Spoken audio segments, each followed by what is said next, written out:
I think we're still waiting on a few people. Is that right? I think we're all here.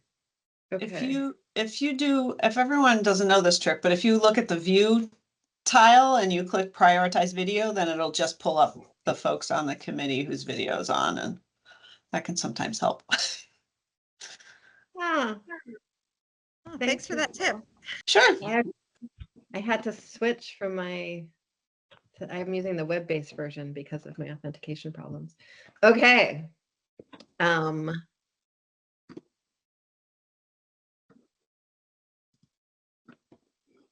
Great. Here we are. Do we have to do anything do we have to like hit record, or are we just recording and we're good here? I just got a notice that they started recording. Someone's Great. recording. I don't know if it's the We're agency. here. But... Okay. Yeah, we're recording. Okay, great. Welcome everyone to the Finance Subcommittee of the Commission on the Future of Public Education in Vermont. Glad to be here with you all today, and thanks for adjusting to the last minute virtual switch. I think some of us were not able to be in person anyway, and some of what I was hoping to line up for agenda isn't available for various reasons, and so I think our meeting might get trimmed, and I didn't want us to all do lots of driving for a shorter meeting. So did not shorten the meeting officially because maybe we will get deep into it and be able. Oh, she's frozen. Oh no. Might give you some time back in your day. How's that sound? Oh, you're back. You disappeared for a while, Emily, and then said might give you some time back in your day. Great. If you feel like that was an accurate summary of what happened between before and now, that's great. What I was saying is that we are, the agenda is not as full as I expected, and so we might wind up with a shorter meeting. And so that's one of the other reasons for moving to a virtual meeting, but not promising anything right now, because if we get deep into it, then we'll be able to get all that work done. So, but we'll still have a break because breaks on Zoom are very, very, very important, I think. Any other housekeeping needed for anyone?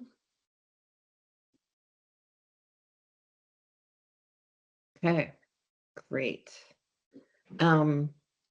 So what I was hoping to accomplish today is some serious sort of level setting, and to really get clear on sort of where spending is coming from, where revenue is coming from, how that's changed over time, and then spend some time in the afternoon talking about sort of what is possible, what's been discussed before, et cetera. So I gave, after talking to many of you and some other folks, I gave a pretty significant data request to Nicole Lee at AOE, and she was able to get through some of it, but not all of it. And she can sort of talk through some of why she did or didn't. But eventually, it would be great for us to be able to look across 10 years of data to really understand what cost drivers are, what spending drivers are, to understand if something was a long-time trend or just a COVID blip. As you all might know, that's incredibly complicated because our school districts have changed in that time. And so there's a lot of data matching that needs to happen and cleanup.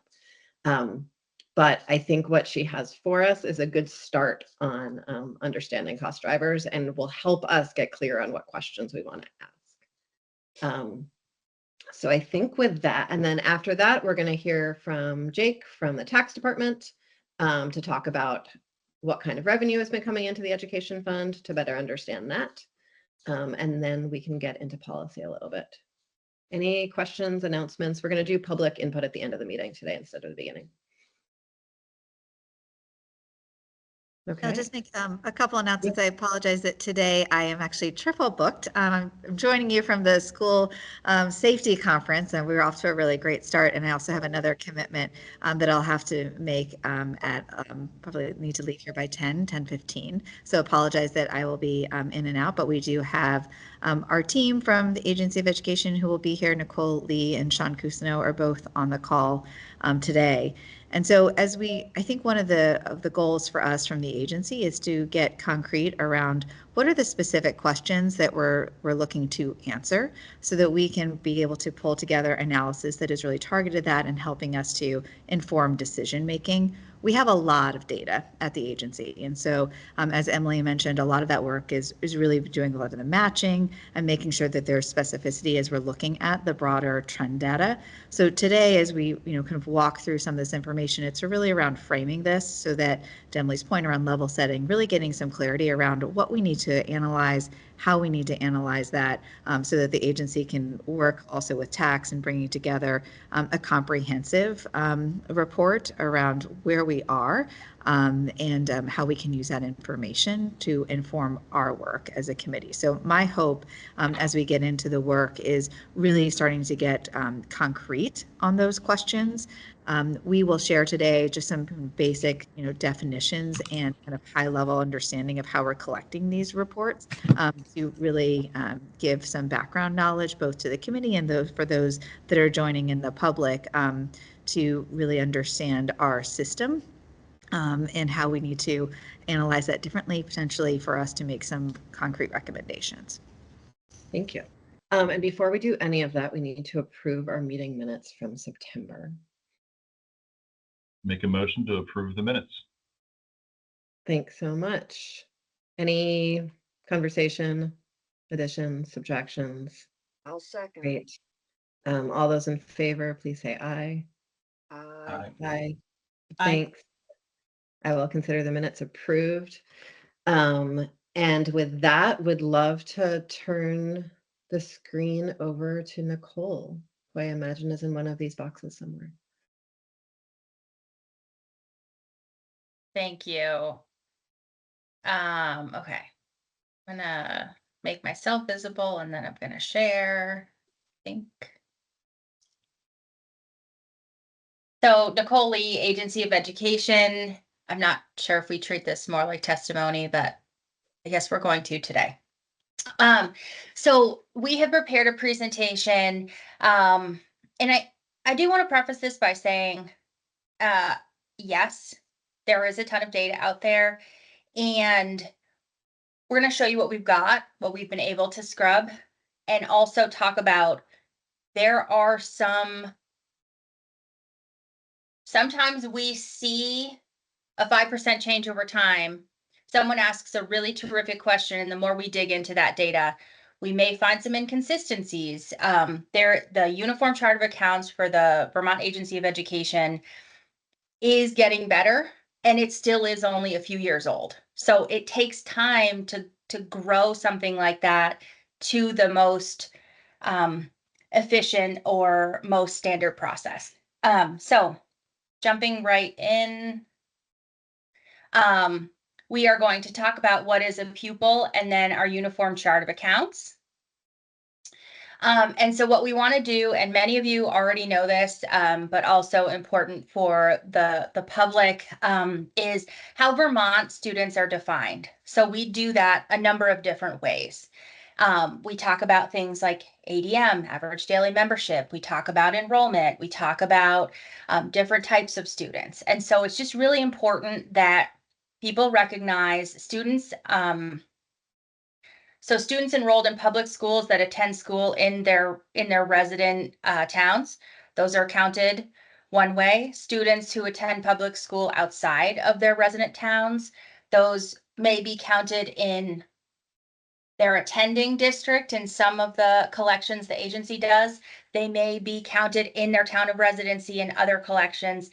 And quite honestly, as we move into those students receiving public tuition at an independent school, they may be missing from some of the counts. We have state place students. We have students enrolled in early college and CTE. To give an example, early college by law requires that students be unenrolled. So those students actually, they are an important part of the education system. And when we look at ADM or enrollment, they don't exist. And then just a refresher that Vermont funds differently to promote equity based on poverty, English language learners, rurality, and scarcity. That should say sparsity, but my error. So when we look at this data, it's going to be 2020 through 2023 fiscal year data, which means we really only have 3 categories of weighting. That's grade weight, poverty, and English language learner. However, as we think about the current year, we have these other weights that have been added. We have the changes in weights. And so we've tabled out here the really 3 common ways we talk about pupils: enrollment, average daily membership, and weighted pupils. This bottom right box is probably one of the most important pieces. Fiscal year 25 with weighted pupils cannot be compared to previous years in a 1-for-1. For a scale perspective, we're going from about 84,000 to 143,000 for a similar population of students when we talk about weighted pupils. And that changes the spend per pupil. It changed the yield significantly. It's done all of these things that mean it makes it very difficult to compare back. So just to go over this quickly, enrollment is the number of resident students enrolled in a school operated by a public district. So important to note there, the schools that have that don't operate a high school, their students are not going to be counted in the enrollment for that district. The uses of enrollment are for federal reporting, stat book, which is our actuals collection, and a couple of other purposes. Average daily membership is the number of resident students for which the district funds education. This is the basis for weighting. It is rare that we talk about average daily membership for a single year. We often talk about long-term average daily membership, which is 2 years. The goal of the 2 years is to really smooth significant single year changes in enrollment.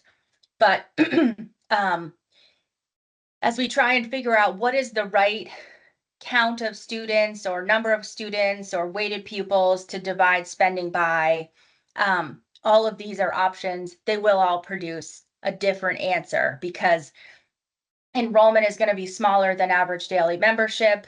Average daily membership is going to be smaller than weighted pupils. So as we increase that denominator, it changes that spend per pupil, which is a very hot topic, depending on how we divide up that spending. And then Nicole, can I jump in for a second here?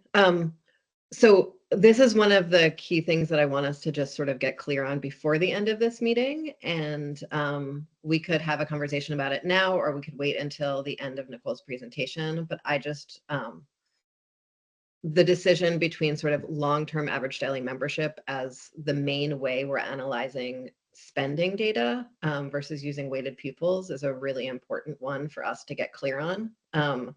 And I have a theory about it that I'm happy to get into when we do, but I just sort of want to make sure that folks are flagging this as a really sort of like key point in how we understand everything that comes after.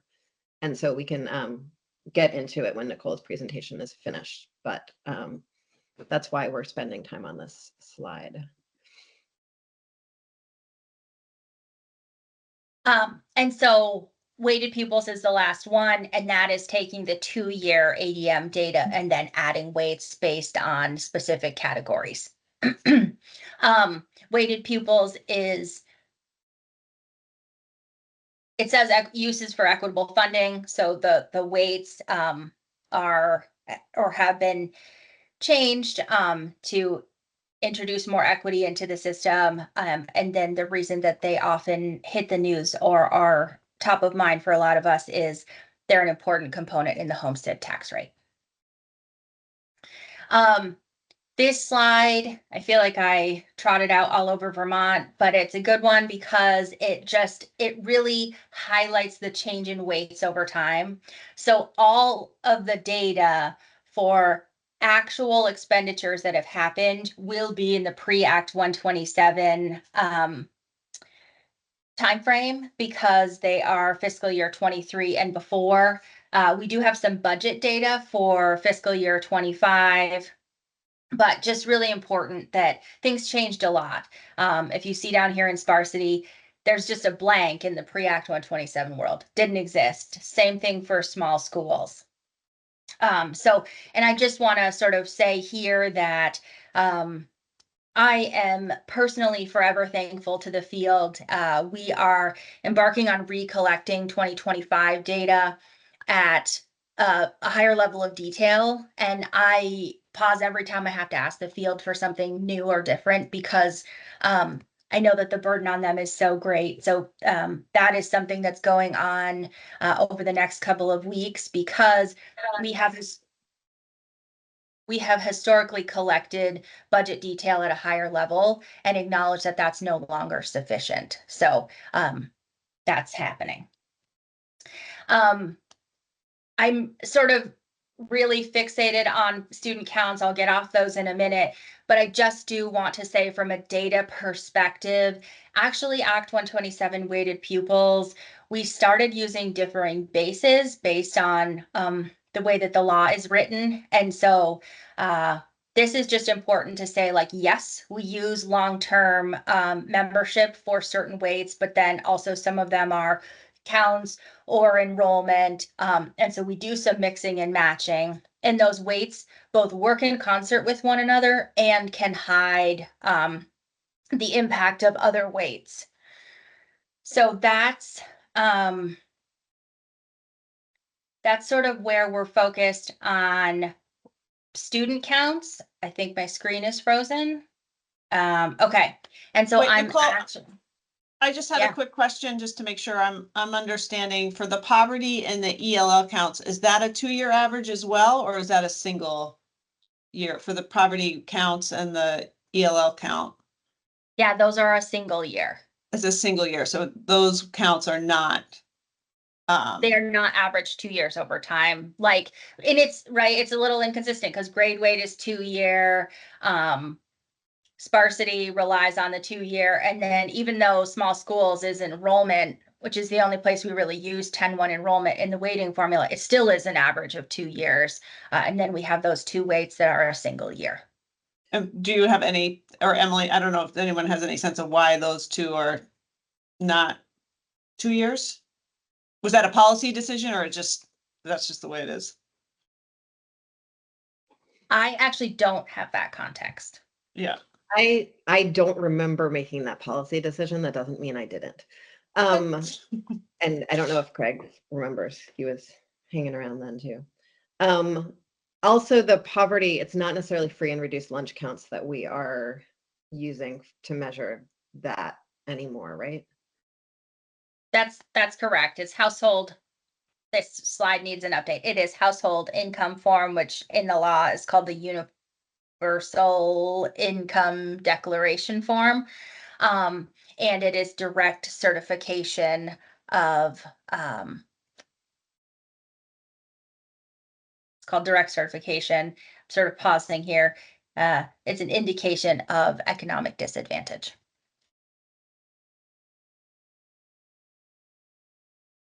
Any other questions before Sean takes over to talk about the uniform chart of accounts?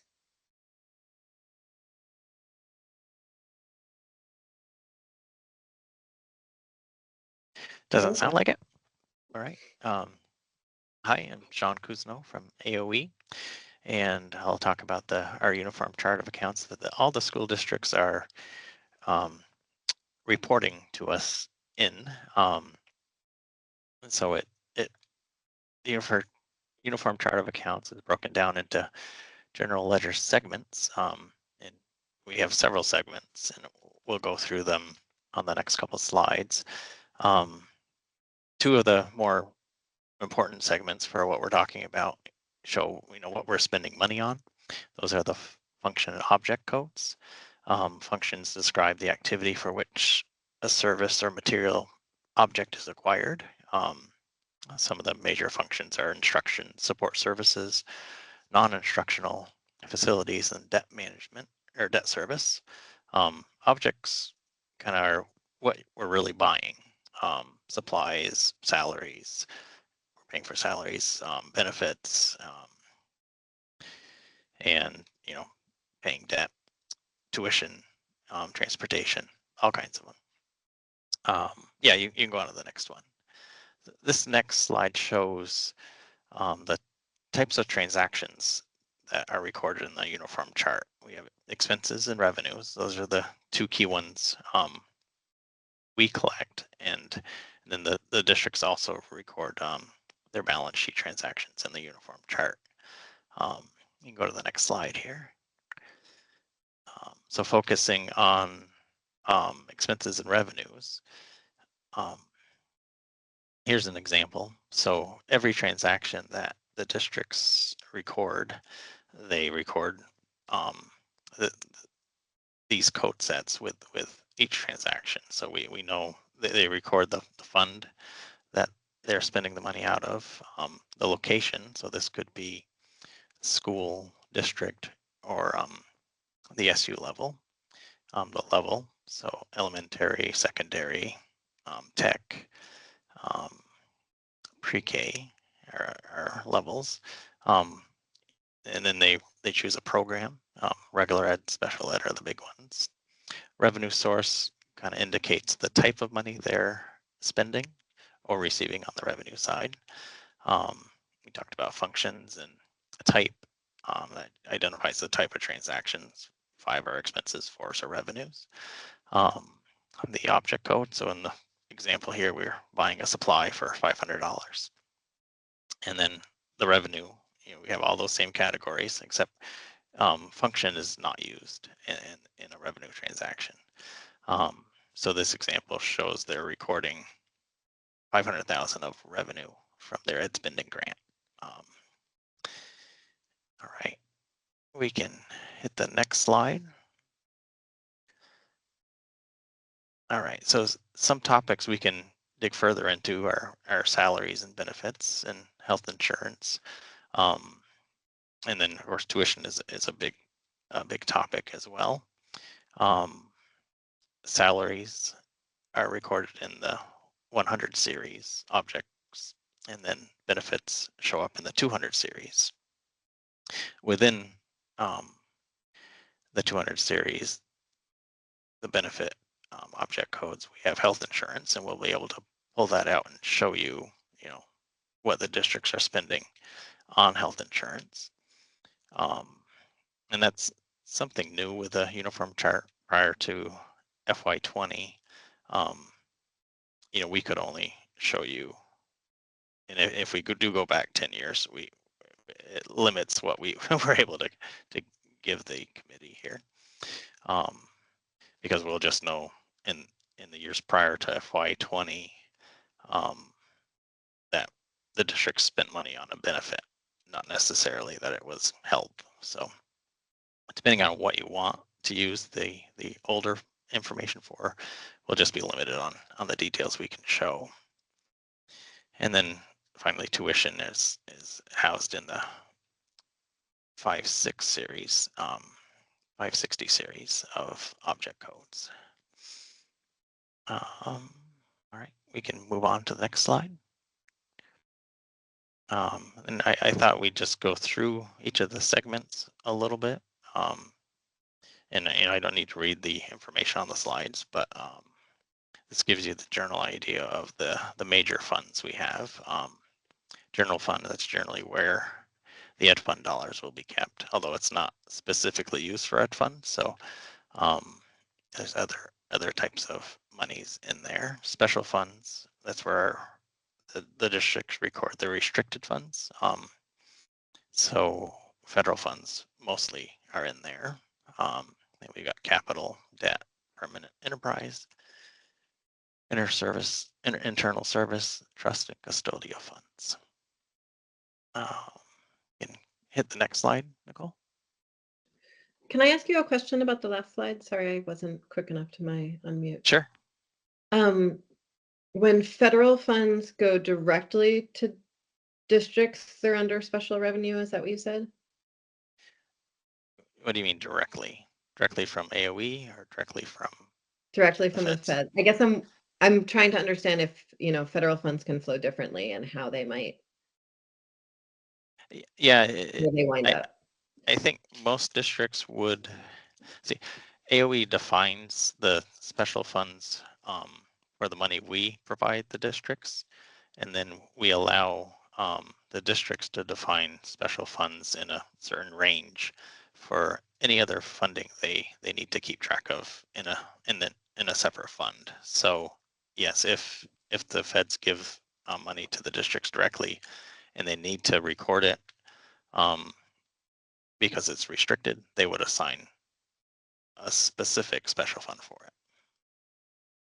I think that Okay. answers your question. Yeah. Yeah, and so where would, say, Medicaid revenue go? Medicaid revenue. I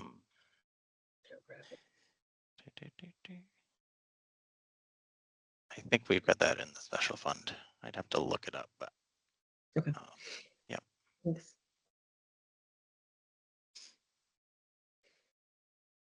All right. Move on to level. So level's a nice segment. It shows where they're spending the money, whether it's pre-K, elementary, or secondary, adult, and then location-wide. Location-wide is used for elementary and secondary costs that it's a little harder to apply it to either one of the two, elementary or secondary. So they use location-wide to record it, and we have to break it down for some of our calculations. So we'll use I believe enrollment to split it into the two categories. So you kind of have to combine 11, 31, and 51 when you're looking for K-12 expenditures. All right. And these are all the different types of programs the districts can use. 11 being, the largest with regular education. Special ed is a big topic now, and the 20 series shows all our special ed programs. And there's various other ones you can see here on the list. Vocational, I'll call out 31 and 32 tech centers. We'll be using those for their tech center programming. And then you've got athletic activities near the end, and enterprise programs. These are the kind of costs we can show you in the future. And we talked a bit about functions, but these are some of the higher level functions. And thinking again, if we have to go back 10 years, I think at a high level, our charts are similar. So object and function at the highest level, we will be able to compare. The uniform chart really opens up and we collect a lot more detail. So, the past 4 years is where we'll have the most detail for you. Next slide. And here's objects, and these are the highest level objects. And again, similar to function, we have more detail in the uniform chart than we've collected in the past. So, but yeah, we're happy to go deeper in any of them that you may have questions on.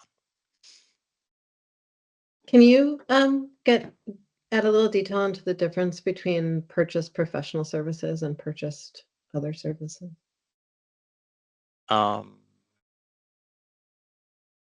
Yes. Yeah. Got my picture. Oh, there it is. And other purchased services?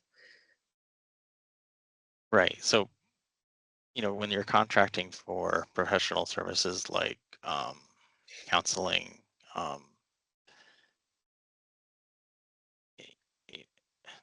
if they have their contract with a lawyer, they'd be in the 300 series. Property services, when you're taking care of the school building, so mowing the lawn, snow plowing, those kind of things. Other, that's where we have tuition and transportation, contracted services that don't fit in the first two, basically. Okay. Thank you. SU assessments, which has been another just commonly talked about topic, does hit the 500 series as well. So what the SUs charge the districts for being able to run the SU hits the 500 series. Okay. Thanks.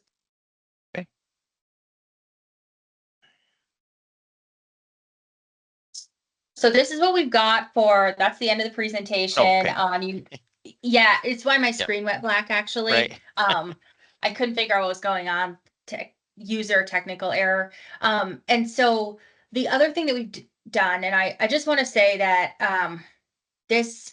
the amount of data collected every year in StatBook is massive. It is a ton of entries from every single district. It is scrubbed.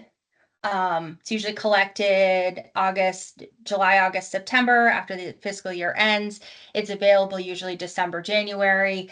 And with the sheer volume of data, it is possible that what we look at next, we'll take some questions back, we'll do some more digging. What we may find the answer to be is there's some inconsistent data driving percent changes or that sort of thing. And so I just want to sort of table set here that is a possibility.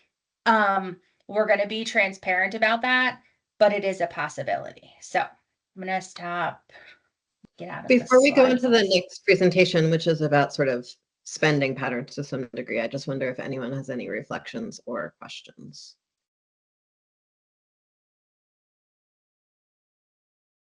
Okay, I'd love to just spend a moment on two things. One is to just name that I think that long-term weighted ADM is the most effective way we can understand spending patterns. And we should save weighted pupils for when we're discussing tax rates or drivers around tax rates. For instance, if we want to understand the difference between spending and demographics, we would need to just look at long-term weighted ADM. If we want to understand the difference between spending and geography, we would need to look at long-term weighted ADM. Because in both of those cases, we would, the weighting would distort that data. Does that make sense to folks? Does anyone disagree? I'm confused about what long-term weighted ADM Sorry, is versus weighted pupils. I absolutely misspoke. So we want to, which is a terrible moment to do that in. I think we need to use long-term ADM for almost all analysis we want to do around understanding the spending side.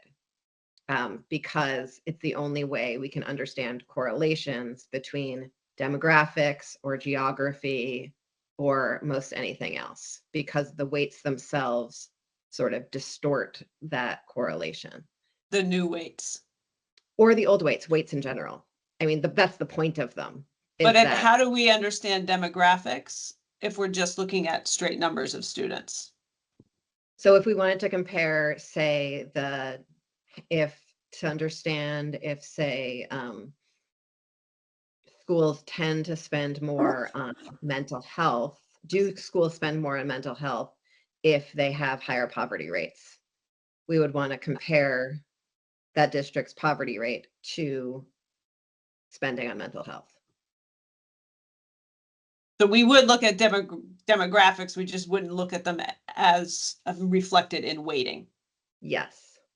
Thank you. Yes.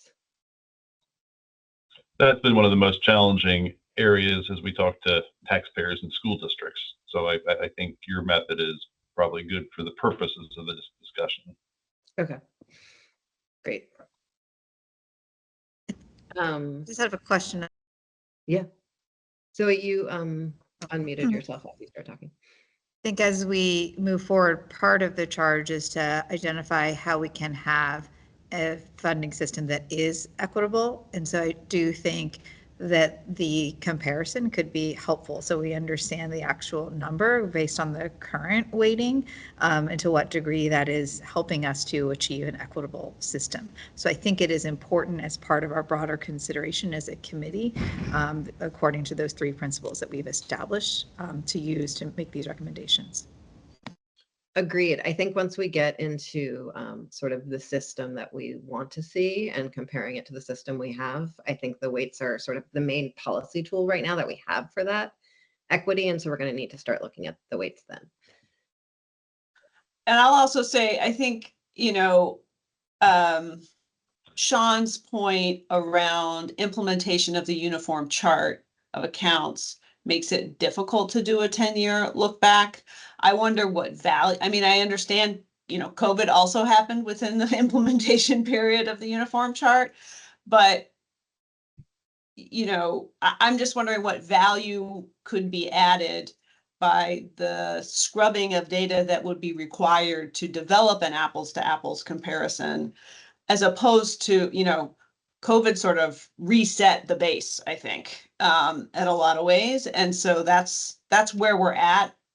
Thinking about moving forward, the last 4 years, I think it's a reasonable amount of information to be looking at. I just want to make sure we're maximizing the agency's time, and just the uniform chart of accounts, while not perfectly implemented, I think it does give us the ability to dig in.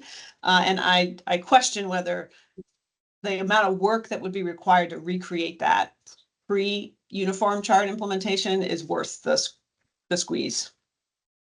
That's I appreciate you saying that, Nicole. I have an assumption that people have an assumption about the fact that some of this is just a COVID era blip, and that there are things that we have long-term trends about that we're writing off as COVID. And that's why looking back 10 years is helpful. If we're going with an assumption that we've just reset the base and we need to proceed from here, then we don't need to go back 10 years. So I'm curious other people's thoughts on that. Yeah, Zoe. My thought as we engage with this work is to approach it looking at an upside down triangle, right? So at the top, we're looking at kind of broad, big picture trends, and then we continue to narrow and get more refined and more detailed as we go kind of down that triangle. And so as we know, and kind of broad trends, we know that a lot of the change that happened in terms of our enrollment decline and decline in academic performance actually occurred before the pandemic, right? So we have some of those broad trends to contextualize this conversation, and then we can get narrower and narrower and more refined as we're looking at, once the implementation of the uniform chart of accounts and we're able to do that matching. So I think what we can do at the agency, if everyone kind of feels that approach makes sense, is we can bring together those macro trends across a broader period of time. And then as we're looking at really being the deeper, more detailed comparison within a shorter time frame where we have a consistent metric because of the implementation of the uniform chart of accounts. And so am I hearing you saying that essentially we can use the macro trends to understand if COVID really did reset the base, or if how COVID fits into those broader trends, and then to make sort of micro decisions, we'll just use the 4 years. And I think if we have that flexibility, I mean, we can do as much of the matching as makes sense, right, to be able to communicate that. But I think what we're trying to do is to drill down. I'm not sure if drilling down at that level for all 10 years is going to be worth the effort, but I think those macro trends do hold and would be helpful in terms of providing context. Yeah, I agree with that, because as Sean also said, the big level roll-up categories have not changed. Objects such as salaries, benefits, we won't be able to necessarily dig into the past 10 years worth of health benefits. But certainly the roll-up, which we may be seeing shortly, I think hasn't swung wildly. So I think that's a great approach, Zoe. And I think it is also really important to note the comment that you also made about like enrollment data. The biggest decline that school districts experienced in enrollment was before that 4-year period that we've kind of been focusing on. And so I think that's really important to have included in our analysis. Agreed. Anything else on 10 years, 4 years? Okay. The last thing is I just want us to be, and we're going to get into this a little bit more later, but when we think about revenue sources, I want us to be careful to differentiate between education spending and a school's spending, or statewide spending, because I think cost shifting from one place to another isn't necessarily, is very different than those costs not existing at all, I guess is how I'll say it. Okay. Anything else anyone wants to, epiphanies that we've had in the last hour? 30 minutes? Okay. Thanks. Back to you, Nicole. Okay. So this is what we have next. And it is the major function growth, major object growth, and a quick view into employee benefits. So, this is going to be shared after. I was not fast enough to get it out beforehand. I apologize. But what we've done is we've taken the major functions, we've taken the major objects, we've put them on a piece of paper, because I do think that sometimes it's a little theoretical when we talk about objects and functions. And so sort of here's some numbers to support that. And so what we've done is first have the actual numbers for scope. And then for each of these, we've also done a percent comparison. And that percent comparison is to the prior year. It's not a percent of the ed fund. It's not anything else. It is comparing what happened in the prior year to what happened in the current year, percent growth. To give some really high level trends, we do see some, they're not entirely consistent, but they're mostly there as we get into fiscal year 22 and 23. I was really curious about what this looked like compared to ed spending growth, because in Vermont, we have this disconnect. Ed spending is a budget, and then districts actually spend dollars. And we talk a lot about budget. We talk a lot about ed spending per pupil, net ed spending per pupil. We have not focused as intently on actual expenditures at the statewide level. And so it's interesting to see the growth that ESSER had. The education ed spending didn't grow a ton 22 and 23, but if we see here in these major functions, we have some growth, and likely, although not entirely confirmed, ESSER, right? There was more federal money flowing into Vermont for districts to spend. And I think there's, honestly, all of you would know better than me because of the audiences you serve, but there's this hard balance. We're trying to spend appropriately for students and keep taxes low at the same time. And ESSER allowed for a little bit of growth here. I will just note that we could call major functions like 1,000, 2,000, 3,000, 4,000, 5,000. There is some more context in the 2,000 series and the 3,000 series. I didn't really choose that. It's sort of using the template I had from before. I wanted to sort of honor if there is historical reason for breaking up the 2,000 and 3,000 series. Only being at the agency a year, I don't want to assume a higher level of roll up.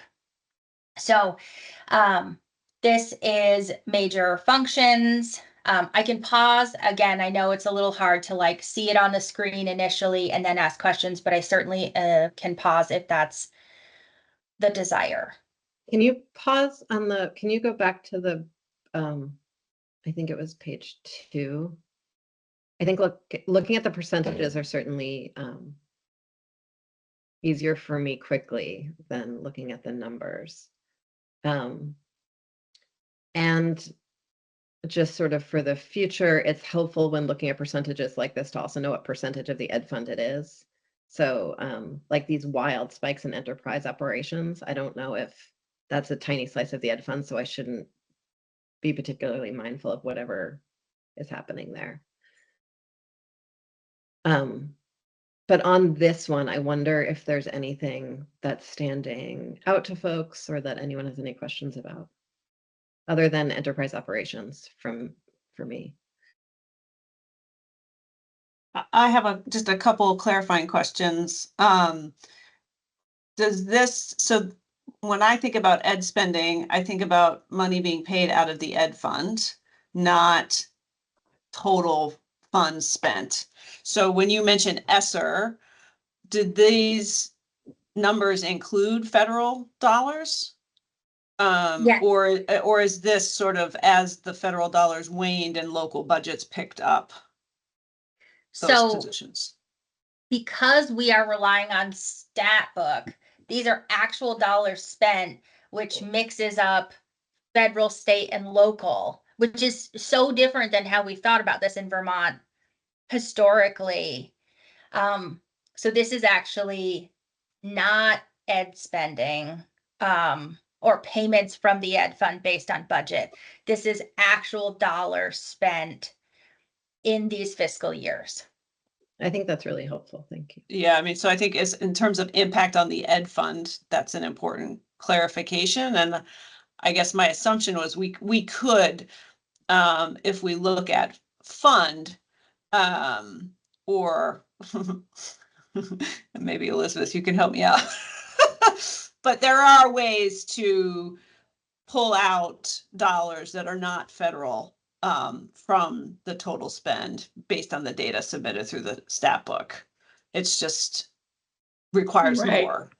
And I work to think do. knowing that federal money is included here is probably the cause of that large spike you see in enterprise operations, because I'm thinking that's most likely like childcare programs and things like that that received, in some cases, substantial funding from ESSER funds.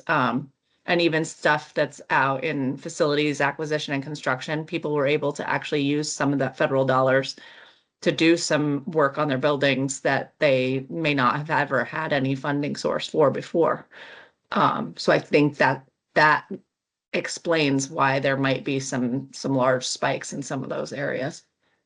Yeah. But I think you're right. You could use almost, I don't know how you would go about it, but basically probably program code or 11, right, or or something. fund or like Yeah. the type of revenue source, like the 4, which tells us it's federal restricted in the codes.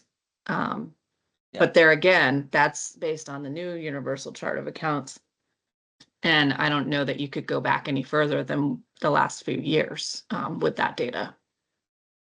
And I think it's helpful to look at spending overall to understand spending trends. And then, maybe, and I don't think this is true, maybe we are actually have been spending quite consistently year over year. And it's just where the money's been coming from that's been changing. And that's why it has hit tax rates. So I think that's partly true. I don't think that explains the whole thing. And so I think it's really helpful to look at complete spending because that's sort of the complete needs of the school, right? Agreed, complete, but also what's hitting the ed fund versus what's being picked up by Absolutely. other sources, including local revenue, which doesn't wouldn't necessarily be I don't think that's been looked at from a statewide perspective. Districts that have large reserves that they are able to use to offset ed spending. My second question is just if we could have some, to the extent as possible, some definition around support services for students versus like the 2000 series. in particular, general administration, school administration, central services, sort of what in general makes up those different buckets would be. So we're all operating with the same assumption. What falls in those buckets? Well, I think there's some other areas to include too. For example, I'm now in a district that does not have our own school psychologist on staff. So that's purchase services, purchase professional services. There's a different cost as opposed to having actual school psychologists who are employed in your bargaining unit. So that's another area where getting a kind of a handle on those personnel costs can get kind of complex. I can share too that as part of our listen and learn, we've been having breakout sessions with our school leaders around how to approximate the cost of mental health. And it is quite complex as we're going through this process to make sure that we are really being thoughtful and intentional about what's included in that metric. So that is a work in process as we're engaging with the field.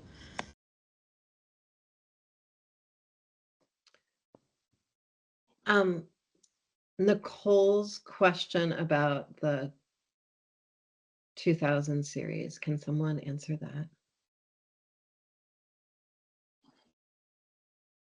that? The definitions that go Mhm. beyond, Yeah. I cannot at this time, maybe Sean can, but it's also something we're happy to send out a written document after. Great. Yeah, let's do that. Okay, thanks. You'll get more detail. Okay.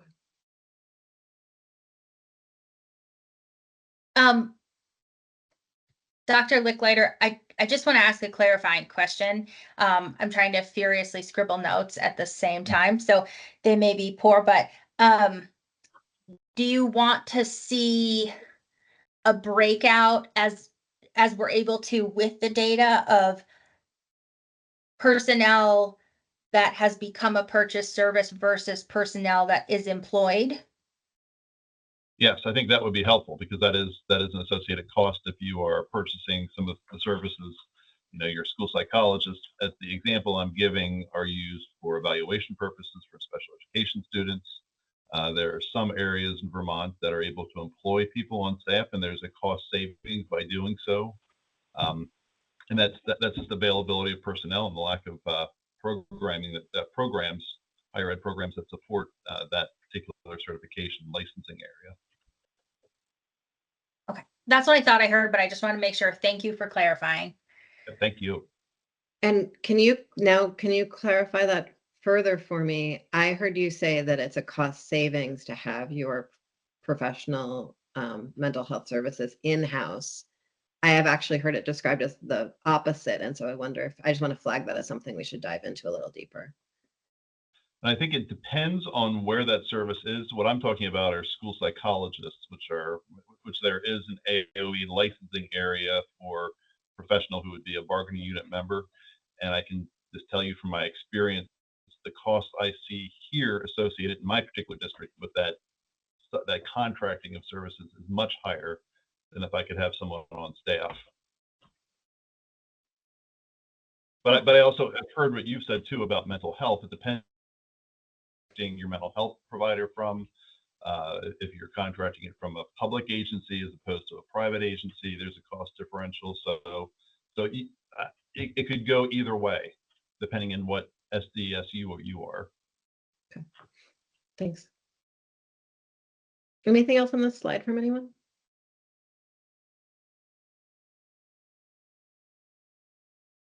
Okay, so the next place we're headed is major functions. And again, we're looking at dollars above, and then we are looking at percents below. This is again, actual expenditures reported in stat book. This is not education spending budgets.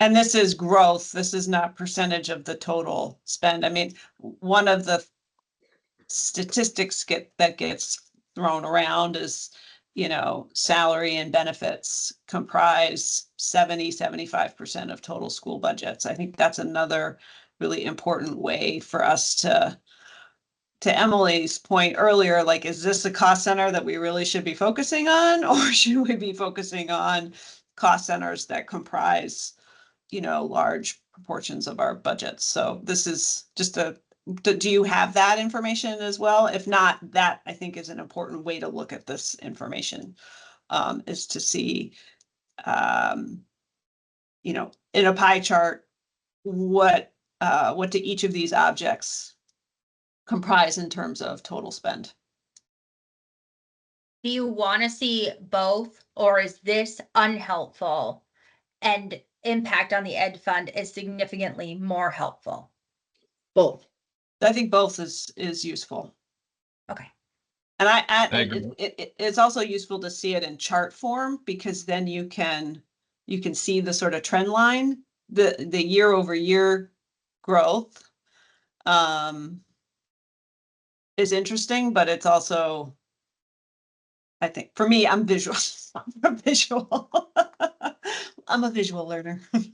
Yeah, and I'm the same way. And what I'm thinking of is healthcare. That's one of the biggest conversations in schools among superintendents, finance directors, and to get a handle on that, what the growth looks like. It's hard to see with just percentages that vary a little bit. Yeah, and I know personally for my financial reporting for my own board, I do a similar kind of data collection every month on my finances for our board. And I roll them up by these object code, the high level object codes. And I use like a pie chart or whatever that shows what percentage of the pie is salaries and benefits, personnel costs, what percentage is contracted services, what percentage is transportation. So that makes, it helps our boards understand. And I think that would be really useful alongside this information. I realize the point of this meeting is not for you to give me feedback, but I'm just going to say thank you to all of you, because it's only going to make these into the future better. So I am appreciative. In some level, the point of the meeting is to give you feedback, because it's to get clear on what questions we want to ask you, and so how answers are. So thanks for taking all the feedback, Nicole. Any other comments on major function before we sort of take that one deeper step today to look at employee benefits? I'm quite struck by the fact that as salaries went down slightly and purchase professional services went up, and I would want to see a lot more to understand if those two things are related to each other, but they certainly strike me as possibly related to each other. Again, I think the COVID dollars are a factor there. I think we need to contextualize this to really make sense of what those trends represent. So that's some work that we can do at the AOE and bringing that back. The other piece I think is important to bring out is these are looking at statewide numbers. And so it's also going to be important that we look at this in terms of how this plays out across the state and what other trends that we're seeing. And so I think that's an element of this that will be important, because there's different kind of operational models that can be observed as we think about how spending is applied in districts across the state. Thank you. And I also, sorry. Go ahead. I was just going to say that I also, I think about, just from knowledge about what's happened in certain districts where maybe they had a number of positions advertised that they needed, but weren't able to fill. I think in some cases, when you're looking year over year, we're thinking, oh gosh, we had to increase, salaries for our teachers by 10% between these 2 years. That may not be reflective in the increase year over year. If we weren't able to hire someone, we didn't fill the position, the need was still there, because these numbers here are actuals coming from a stat book. And so in some cases, as he was pointing out, you could have shifted and hired a contracted service because you couldn't hire anyone. So that could attribute to some of the increasing in the purchase professional area too. I just want to add on to what you were saying, Zoe, that I think, sort of like looking regionally is really important. The other piece that I think is really important is to look at something like quintiles of per pupil spending. And so that we're not just looking at averages throughout the state or at the district level, but that we're really seeing sort of how do higher spending districts tend to behave on these things? How do lower spending districts tend to behave on these? Yeah, I agree. I think that's really important. And then looking at that in relation to need as well. So that's something we'll explore with the AOE and bring back. Okay, and the last is health insurance. And this gets to the point that everyone has been making. Health insurance has hovered at about 10% to 11% of the education fund over time. And what we see is a $44 million growth over time. So, right, that's a little, right, when you see $44 million of growth and it continues to be between 10 and 11% of the ed fund, that says something about the growth of the ed fund over time. So absolutely hear the feedback on comparing it to total of the ed fund. But this, again, not total of the ed fund. This is actual expenditures reported in stat book for object codes within the 200 series of employee benefits over the last 4 years, both dollars, and I'm going to scroll down to percents here.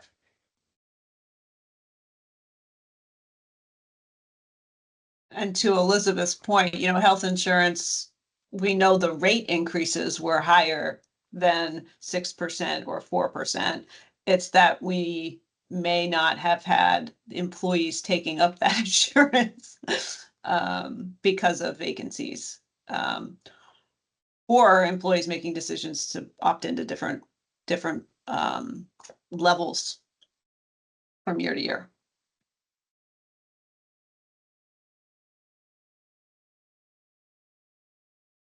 One, I don't want to cut off good conversation. There is a statement here at the bottom about removal of duplicates. And so I do want to talk about that. It deserves a moment, but I'm going to pause and just hold until someone tells me the conversation about employee benefits is done. I just want to sort of, and since this is actual spending, it's not able to take into account this sort of, last year of budget spike that is the reason we're all here, right? But I am very aware that this was sort of a steady, what we saw was a steadier increase, like in the previous slide, it was a very steady increase over time. That was significant, but fairly steady. And that's sort of different than like the one-time spike story that I think we've been talking about. I'm not sure. I'm curious to see how sort of budgets for this year fit into this trend line. Well, the one-time spike story, I think, is COVID money ran out, and the source of, where those positions and supports were budgeted shifted. So maybe. I mean, that's something I want to understand better, right? That's one of the stories about what happened. But it wasn't this health insurance rate increases have been in the same range for, my sense is that it's not just this past year where health insurance rates spiked. It was more than that, I would say. That's why I think source of the funding is really, really important. Yeah. And understanding what happened between 23, 24, and 25.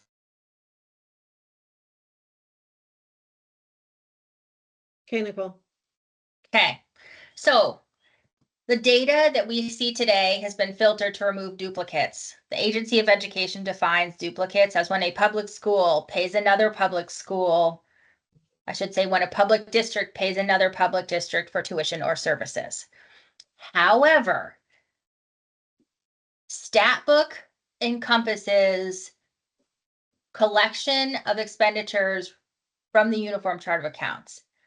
So there are different ways to slice the data as we get to different levels of the school system or the system of education.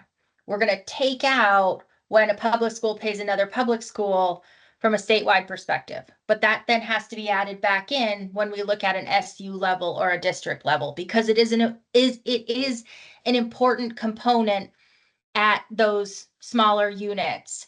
And it is creating some, I would say, confusion, or, well, if I add up all the numbers here, it doesn't equal the statewide number. Absolutely. That is in many cases intentional, because we don't want to count the costs at the receiving district for educating the pupil and the tuition costs at the sending district without including the revenue. And this is an expense analysis. So there are going to be moments where I and Sean and the agency as a whole are going to try and be really clear about what is included and what is excluded, because another thing, and it's included in this data set, and I sort of waffle on whether it should or shouldn't, is some CTE costs. So they're in here as programs 31 and 32. Maybe they should be pulled out. But as you're asking the agency for data, if there's something you really don't want to see, or you do very much want to see, and you know at the program object function level where that exists, it's super helpful if you can tell us that. I'm not asking, like, this is a very complex uniform chart of accounts. I'm not saying that you'll know every single time, but one of the things we're trying to be clear about is what is in and what is out.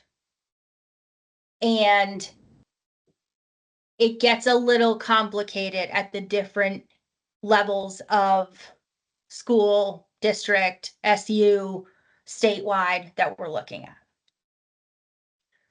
Yeah, so there, I would just, reinforce that part of what we're doing in this process is to be, as transparent as possible and to clarify what's included in these metrics. Historically, we've looked at these at a higher level, and we certainly understand and agree that there is a need for additional detail. And so as we're doing this work, we are going to expand that. That's part of the reason today was more of a broader conversation on defining these terms and helping to provide some context around historically how this information has been reported and how we're looking to enhance that so that we can have more refined information to guide this next set of recommendations that the committee will bring forward. So I think as we come to the next meeting, it's being able to take that, as Nicole is saying, and make sure we're just teasing out these variables so that there's full transparency around what's being included. Thank you. So unless someone feels differently, I'm going to stop sharing. That is the end of what I have today. Thank you, Nicole. Thank you, Sean. Thanks, Nicole and Sean. Thanks for all of the work to get this far and all the work that we still have coming up.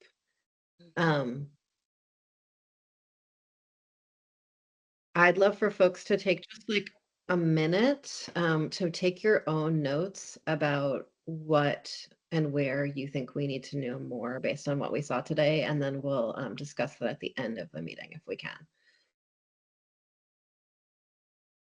So I'm just gonna mute for like 5 minutes of personal note taking.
Okay.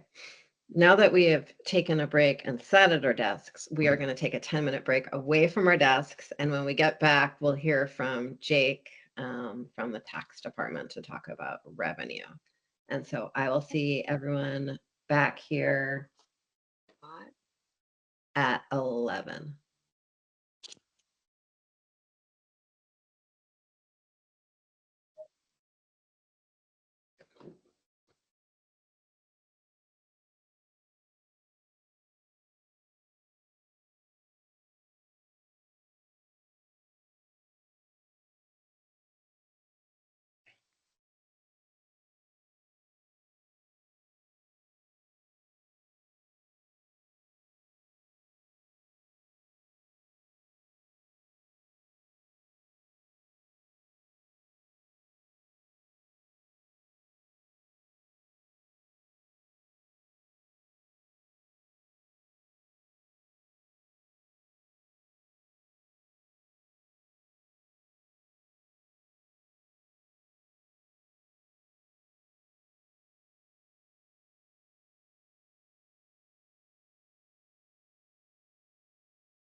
Hi, Jake. Nice to see you.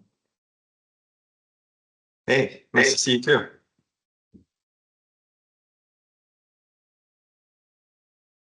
Meeting breaks at home are always a little confusing. It's like, what?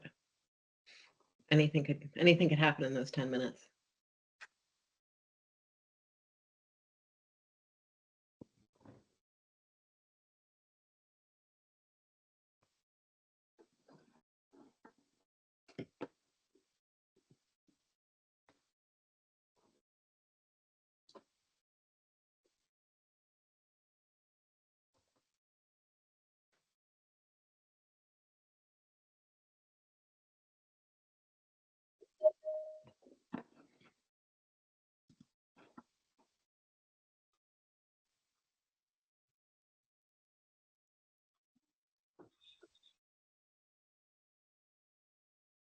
Okay. We are assembled. It is 11 o'clock. And I think we're going to go to Jake to learn about where the money comes from that we spend in education. Great, thank you. Can people hear me okay? Mhm. Awesome. Jake Feldman, Tax Department. And I put together maybe 8 slides or so. I'm not sure if you have them, but I'm happy to also share my screen where they are right next to me. So I'm looking at the sources of revenue to the education fund. I'm not looking at sources of revenue to school districts, like Title I or ESSER. That never touches the education fund. I'm looking at state side tax revenue sources. And I have my second slide is this sort of greenish pie chart, where I tried to kind of put in plain English what some of the tax types are that go to the education fund. And this is for FY24. And I looked at FY24 because it's totally final. It's in the books. FY25 is kind of still, we're in the midst of it, so it's not final. But starting in the top left-hand corner is the homestead property tax, which is about a quarter of the fund. I think a lot of the public, when you talk about how do we fund education, they say it's a tax on people's homes, but that's really only a quarter of it. So homesteads are people's primary residences, which they're going to live as their domicile. And the tax rates for homesteads based on school district per pupil spending, and then town-specific common levels of adjustment, CLA. Sales and use tax, that's the entirety of it, goes to the education fund. Vermont has a 6% tax rate. And use tax is just when a person or a business buys something and is not charged sales tax, then they have to pay use tax. And that's a much smaller share. It's only a few million. So, that's about $600 million of revenue entirely to the education fund. Meals and rooms tax is, you go out to eat or you rent a hotel room. And included in that is when you go, when a bar or a restaurant serves someone a beverage on premise, that's taxed at 10%, and that a quarter of that goes to the education fund. The fund earns a little bit of interest every year. Past couple of years have been good for that. Wind and solar property, instead of paying a property tax, they pay a capacity tax based on how much energy they generate. And then if you pull land out of current use, there's a land use change tax that all goes to the education fund. There's a somewhat complicated Medicaid transfer where education fund retains part of what supervisory unions bill Medicaid for services to students on IEPs, which are individualized education plans for special education. Much bigger than the homestead tax is the non-homestead property tax, which is a tax on all other property that's not a homestead. So that would be a business, an apartment building, a factory, open land, second home, camp. It's all under non-homestead. So Vermont has a tax classification system. We have two classes of property, homestead and non-homestead. Many states don't have that. So it's somewhat, in the majority of states don't have that. There's a purchase and use tax, which is just a 6% sales tax on vehicles, including boats, ATVs, and cars. A third of that goes to the education fund, and then the rest, I think, goes to the transportation fund. Interesting note there is that some people say that Vermont's sales tax is not as expansive as other states, but that's not accurate. Because what's different about Vermont is that we have a separate purchase and use tax. It's a separately defined thing. And our meals and rooms tax is not only separately defined, but it's a different rate. A lot of states, that's just all sales tax. So it's not apples to apples to say Vermont's sales tax doesn't cover as many things as other states. For the most part, the core sales tax does. And then lottery proceeds. When I was a younger fellow driving to work, I heard on the radio, support the Vermont State Lottery. All of the proceeds go to the education fund. And I thought, wow, fantastic. Vermont has an education fund and the lottery proceeds go to the education fund. Maybe I should buy a lottery ticket. But then later in life, I learned that the education fund actually, has lots of revenues going through it. So that's a small piece of it. That's 1.7%. And yeah, these are fairly typical shares of what goes to the education fund by year. But there is some fluctuation year to year. And that's kind of in a later slide at the end of the presentation. So I went back and looked at what changes have happened recently. There's been a couple pretty small decreases. In 2022, the legislature exempted equipment used in manufacturing from the sales tax. It used to be that only kind of like the equipment that a factory used at like the point of preparing the end stage product was exempted from sales tax, but earlier on stuff in the process was not. And then so this change made it kind of more end to end. And that's just about $1 million. And I guess the year before that, there were a few different small things. A sales tax exemption for feminine hygiene products, online platforms like Expedia must collect the meals tax for meals sold on their platforms. Or excuse me, that would be meal delivery. And also exempting the sale of wood pellets for residential use from sales tax. And also alcoholic beverage sold at nonprofit events from the alcohol tax. And that is expected to cost the ed fund at the time $1.7 million per year. Jake, this is like a tiny thing, but isn't the expansion to platforms, wouldn't that be a revenue increase?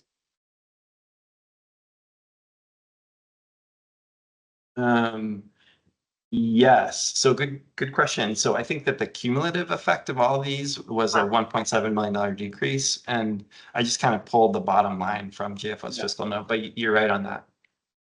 That would be that piece would be an increase.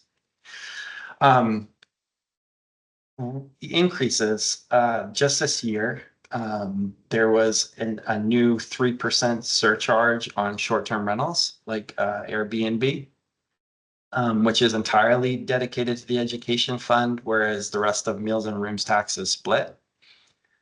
That one thing was expected by the Joint Fiscal Office to raise about 12 million this year and almost 15 after that. The sales tax exemption for pre-written computer software, which is like if you're using TurboTax online, that was repealed, and JFO expected that to raise almost 15 million in this year and $16 million after that. And then here's the online travel agencies. The rooms tax was expanded to their transaction fees and commissions, and that was expected by JFO to raise about $1 million a year. In total or for the ed fund? Because Meals and Rooms doesn't go totally to the ed fund. So is that 1.1 add to the ed fund or just increase? all of these are just ed fund numbers. Thanks. So the beginning of the common era of the ed fund sources is really Act 11 of 2018, which made a significant swap. There used to be a general fund transfer that had a statutory amount that was indexed to inflation by, I think, the NEEP index, which is the New England Economic Progress Council's tracking of education expenses, I believe. So there used to be a general fund transfer to the education fund, and that was replaced by sending the entirety of sales tax to the education fund. It had been 36% and it was increased to 100%. And that's also where that 25% of meals and rooms tax came in. It also moved a few education fund expenses to the general fund, like the cost of renter rebate and Community High School of Vermont and a couple other things that were smaller. And at the time, the net effect was designed to be revenue neutral.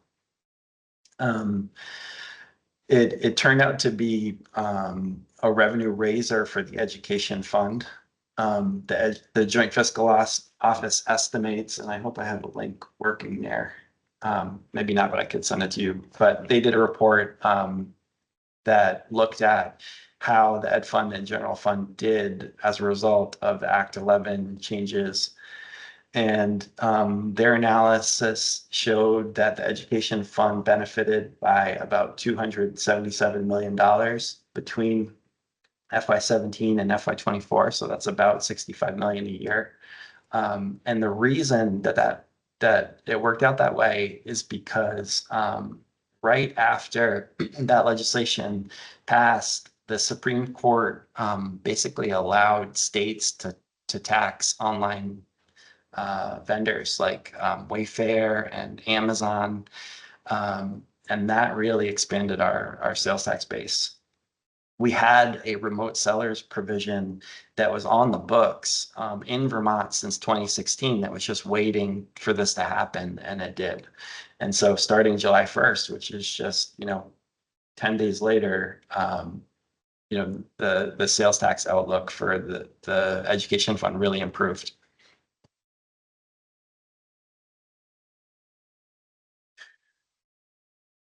Here is the amount going to the education fund by source, and I did adjust it for inflation.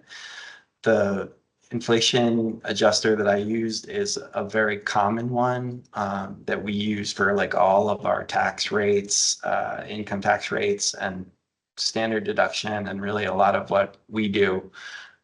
It's the Consumer Price Index from the Bureau of Labor Statistics, but it's just trying to put things all onto the same, the same basis so that they're a little bit easier to look at. And I basically adjusted them all to FY25, so like August of this year. And so the bottom line numbers in the total row, are inflation adjusted, so you can actually see like where the real increases occurred. So the FY24 to FY25 increase was substantial. Whereas before, you can kind of see that in inflation adjusted dollars, like things weren't moving so substantially until FY21, there was a bigger jump.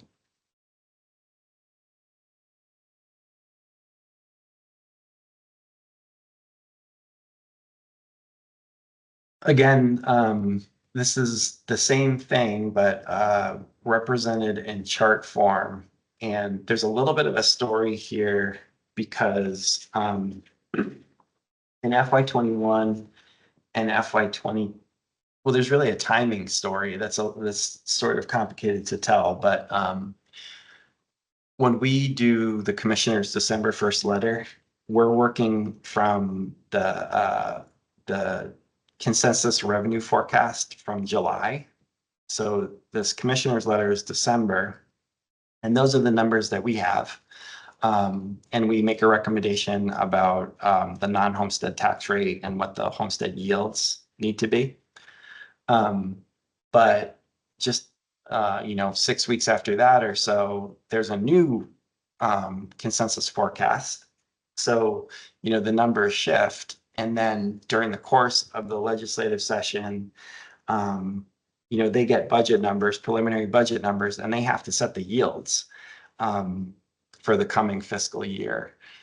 And they're still working with the January revenue forecast. And then, budgets come in and a new fiscal year begins. And after that point, a few weeks later, there's another new revenue forecast. But what I'm trying to say is that you can't know what's going to happen with the non-property tax sources to the education fund with certainty. And during COVID, the forecast was pretty gloomy for sales tax and meals and rooms tax.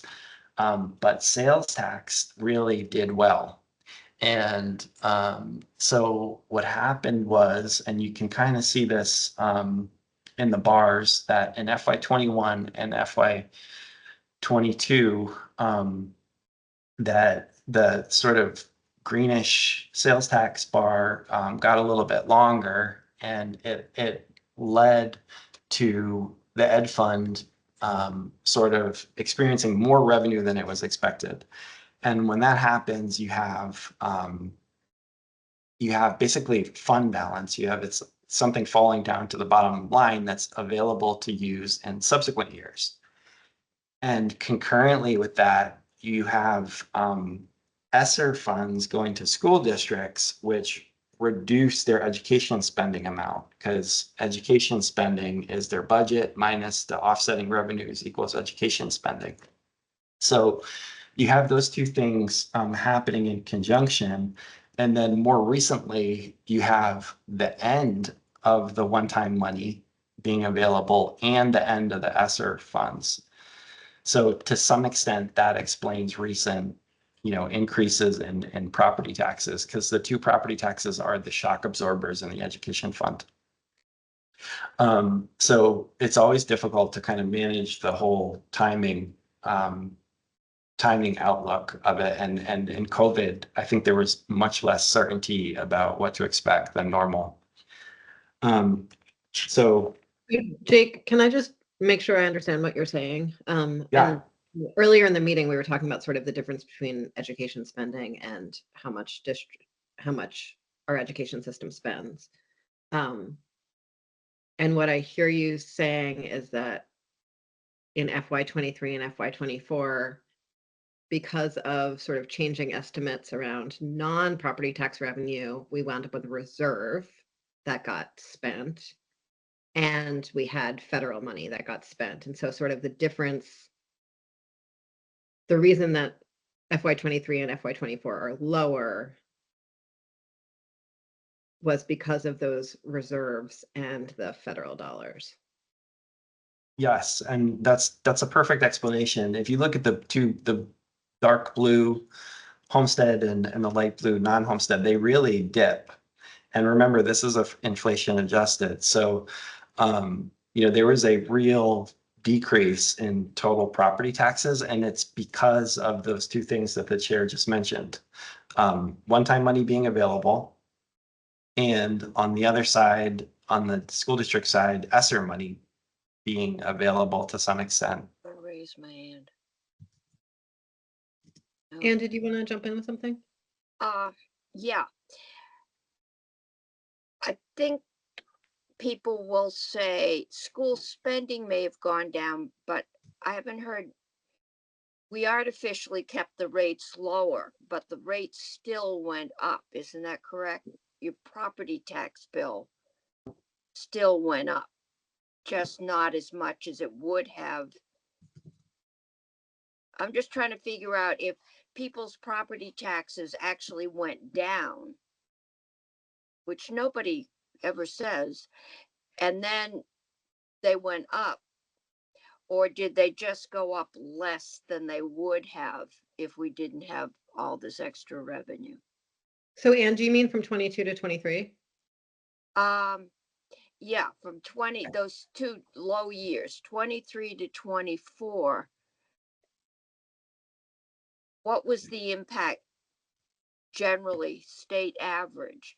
Because I haven't heard that tax rates went down. I think I don't remember setting them down. I think they went up. They just didn't go up as much as they would have,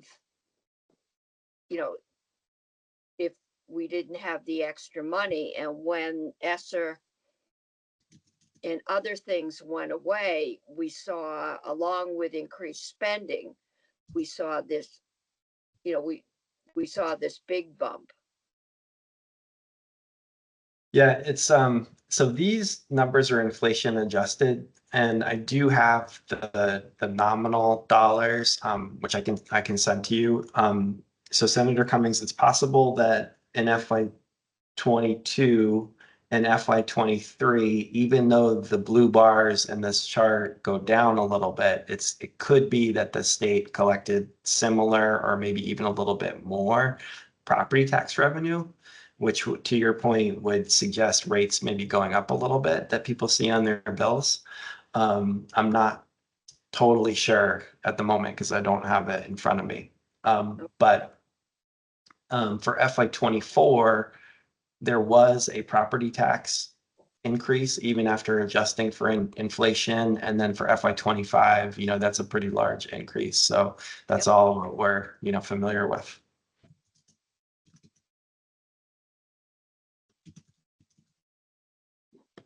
Nicole?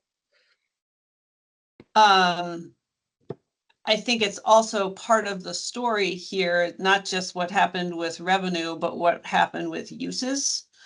So when I realize that's not part of your presentation, but costs were shifted into the ed fund so as the sales and use tax was performing well, and some reserves were built up, costs were shifted to the ed fund that had historically, either they were new programs like universal school meals, PCBs, or they were retirement payments that had been paid out of the general fund. So I think it's important to look at, it's not just the revenue mix, but it's how is that revenue being spent in ways that are outside the local budgeting process, that sort of it all interacts together.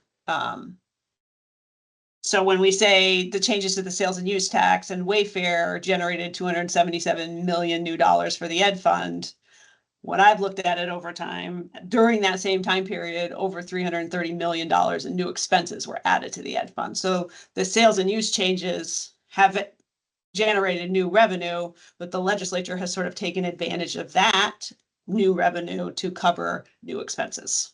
I just think that needs to be part of the conversation. Emily? Can I respond? We also, as Jake reported, took things out. When we did that transfer, it was revenue neutral. So we took the High School of Vermont out. We put the present payments for present employees into the ed fund because the schools work their contracts and their salaries. But the state has been paying hundreds of millions of dollars into the retirement accounts. And we had been paying teachers, retired teachers' health care out of what we collected. That's now been put on a much more stable footing with, a capital fund behind it, which we continue to build. So we've made a bunch of changes, but in general, teachers' retirement, which is not in the ed fund, is in a much more stable position than it was 10, maybe 5 years ago. So that's also been changed in this mix. And beyond that, I see to Senator Kitchell because those things were done in the budget. But there have been some major changes in retirement, in making up for past indiscretions in not fully funding. And so And those are new costs to the ed Yes. fund. That's my only Yes. point, is that the between universal meals and retirement changes that have been made, that's a $75 million annual add to the ed fund in terms of costs. That the performance of the sales and use tax has it is relatively neutral, but it has not taken any pressure off the property tax in general. no.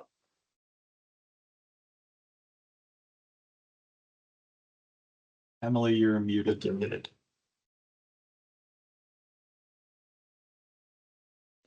Three pieces that we're going to need to map out as a group, because I think there's questions about some of what you're saying, Nicole. So we need to look at revenue that's available, right? And there's revenue into the education fund. There's also other revenue. We need to look at what districts are actually spending on and how that's changed. And then there's sort of questions about how those two things fit together, right? And so school meals can be an example. Special ed is another good example. Pre-K is another example of things that move back and forth between education spending and sort of just the ed fund as a whole. And in all of those cases, there's like real policy dynamics at play that shift those costs between those two places, but aren't necessarily new costs. They might just be inequitably distributed costs. And so that's something that that's sort of like that third piece that we're going to need to dive into, as well as how sort of those two, the spending and the revenue, connect with each other. But Jake is just here with us to talk about the taxes. But I think our hardest work is going to be mapping those three things against each other.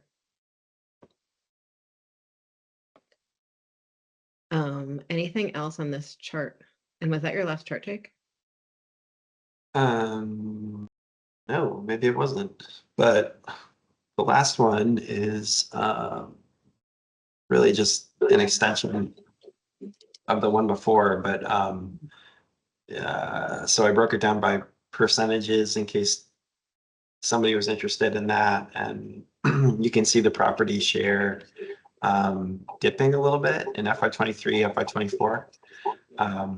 But this is more of a resource for you and not, I don't need to talk about all the tiny numbers. Oh, it's actually really, that's pretty interesting.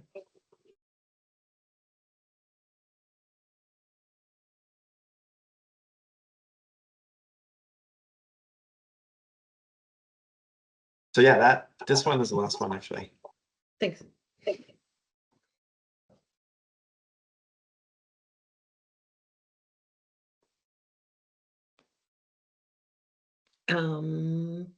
Thoughts from folks beyond I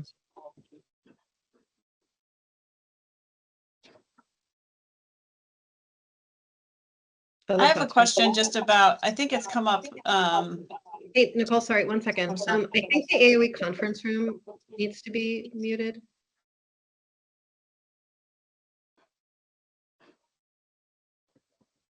The floor is yours. Thank you. I'm interested in whether we are able to ascertain the cost of the current use program and TIFs in terms of the hit on the ed. I mean, the ed fund's a self-balancing system. So anytime whether it's the property tax credit, whether it's current use, whether it's TIFs, funds that are property taxes that are not being collected necessarily raise taxes for everybody else who is paying into the fund. So that would be helpful information, I think, to look at in the I future. know we have TIFs because it gets reported to the e-board every year. And current use is in the Outlook even sometimes, I think. Yeah.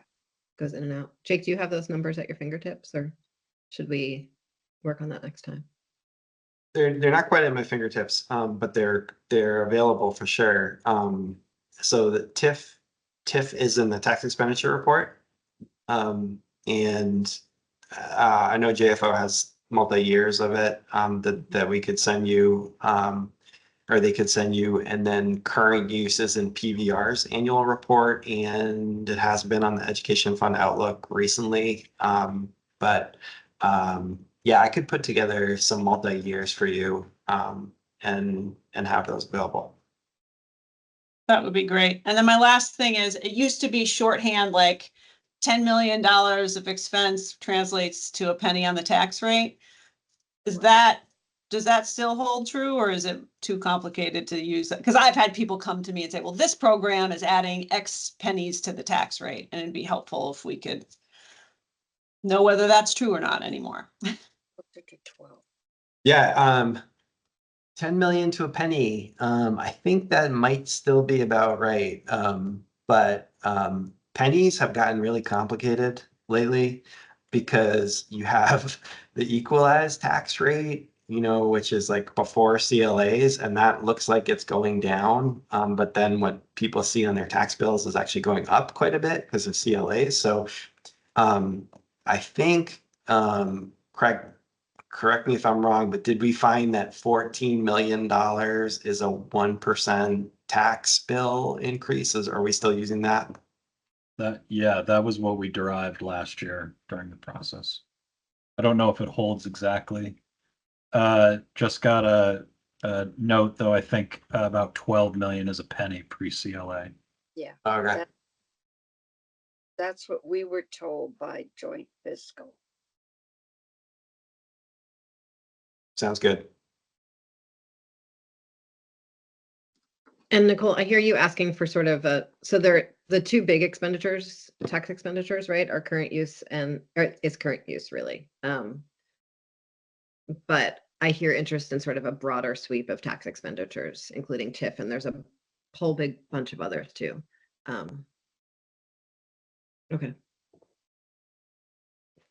And I get it. I think for me, it's like, if we're thinking about programs that the state has created in order to offset, how all these pieces fit together in terms of what we're asking the property tax to bear. And the programs that we've created to minimize that impact, what effect do they have on the ed fund in general, but also on folks who do continue to pay full rate, particularly in the non-homestead? I think there's a philosophical question about what counts as a tax expenditure and what doesn't, that we might want to get into maybe once we have the information in front of us, right? So like, is the income adjustment a tax expenditure? Some people would say yes, some people would say no, right? And you could see current use as sort of a similar to the income adjustment if you wanted to, right? And there are lots of folks who think that TIF is not an expenditure at all. It's actually creating more property tax revenue.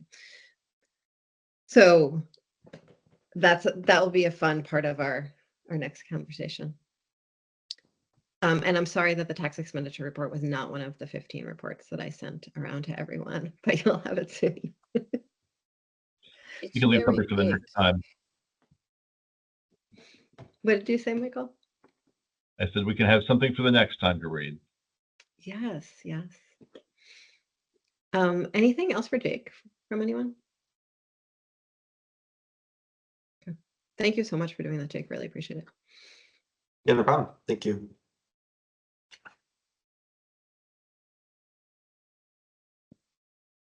While I'm thinking of it, the CLA and property valuations, is that something that maybe folks feel like we don't need to tackle as a group, or something we do need to tackle as a group? Because that could take many hours. From my perspective, at the end of the day, we have to raise the money regardless. And so, but curious from folks. Craig, I saw you unmuted. Well, what does tackling it mean to you? Maybe would be my first question. I'm not sure. I guess I would wonder what it means to other people. I do think there's a lot of misunderstanding about the CLA in the system and the impacts that the CLA has on the system and the impacts of what trying to control the CLA would do to the system. And so I am very sensitive to the charge ahead of us with the amount of time that we have, but if there is a way to, maybe part of our conversation can be helping to dispel those myths, because I also feel like if we don't address it at all, there might be some folks who say, why didn't you look at that lever in this group? And we would want to be prepared with that. Or maybe there's magic solutions that I haven't thought of on that piece, but that's my gut reaction to that question. Okay. Great. We'll spend some time on that in the future. Okay. I think I was hoping that we could do a review of sort of policy history and the ed fund and ed finance. We're not able to fit that in today. And so we're going to look at that for next week or next meeting, which is not next week, it's in 2 weeks. And I think that's a great time to also like school lunches that's a great moment to talk about school lunches and other things like that. 173 special ed is another great one. Nicole, go ahead. So I also sit on the steering committee for this commission, as a few others do. And my understanding is I'm interested in how are we going to chart out the work in the short term, which may not mean we get to all the things. But my understanding is that this committee's been asked to present draft recommendations at the October 21st meeting related to the legislative charge to produce short-term cost containment that would impact the FY26 budgeting process. So some of these questions, and I agree, I think with you, Craig, at least some base understanding of the CLA and why it may or may not be among a menu of options that we might put forward related to cost containment.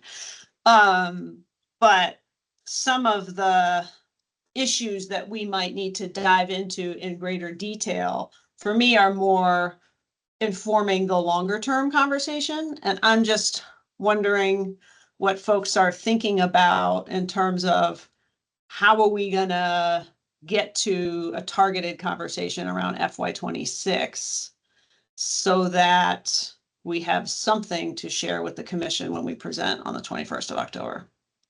Mm-hmm. It's a great question, Nicole. So I was hoping that once we were done with the data review, we could do essentially sort of a brainstorm together of brilliant ideas, past and future. And then we could divide up those ideas into sort of shorter and longer term ideas and build a work plan to dive deeper from there. And so I'd love to do that as sort of the next item on our agenda. But before we do that, just want to make sure there's like nothing left from the revenue conversation that anyone wants to bring up or dive into? Okay.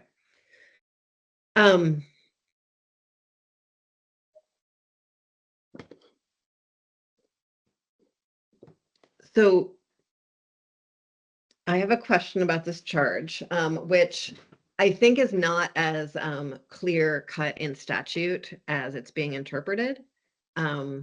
And regardless of how clear cut the short-term charge is in statute, I think there's sort of a political reality that if the commission does not offer a solution might be found regardless. And so better to offer that. So,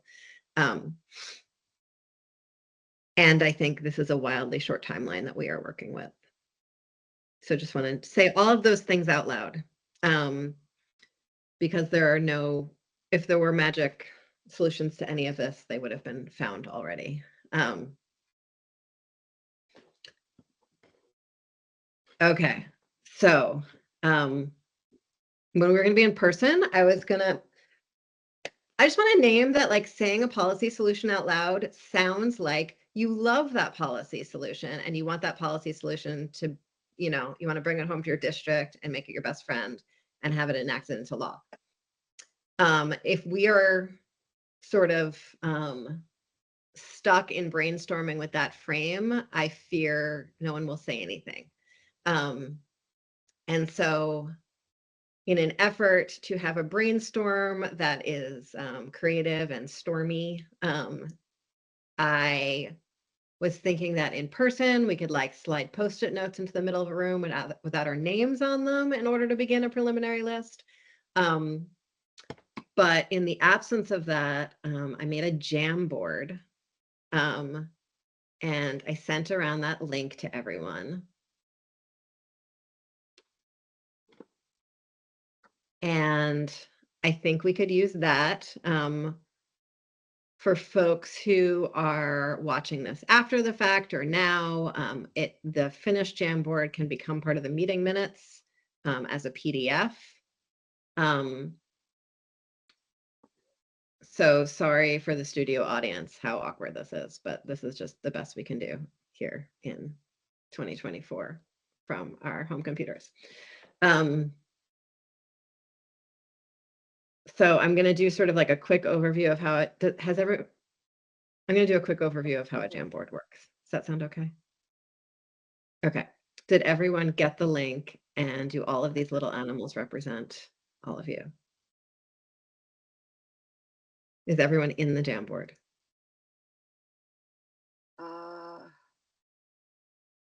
No, it's not coming up. Got it?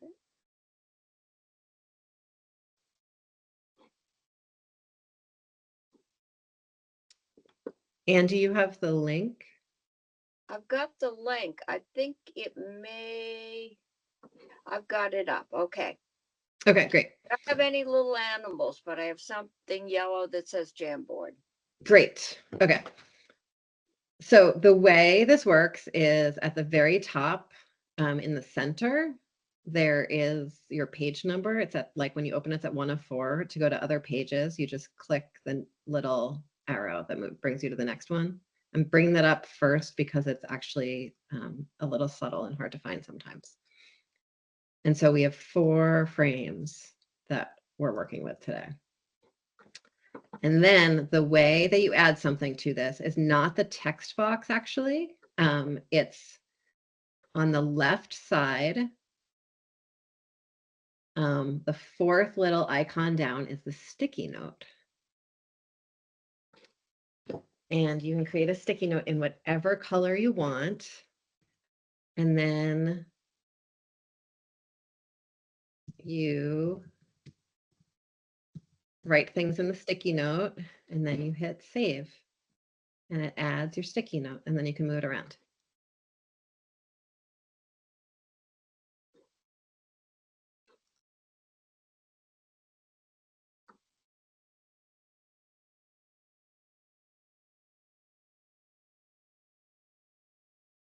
Does anyone else want to practice a sticky note?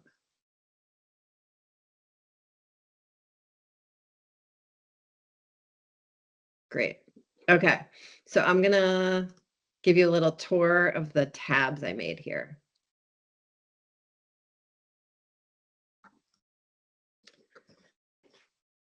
So the first one is policy ideas to control cost drivers. This would be I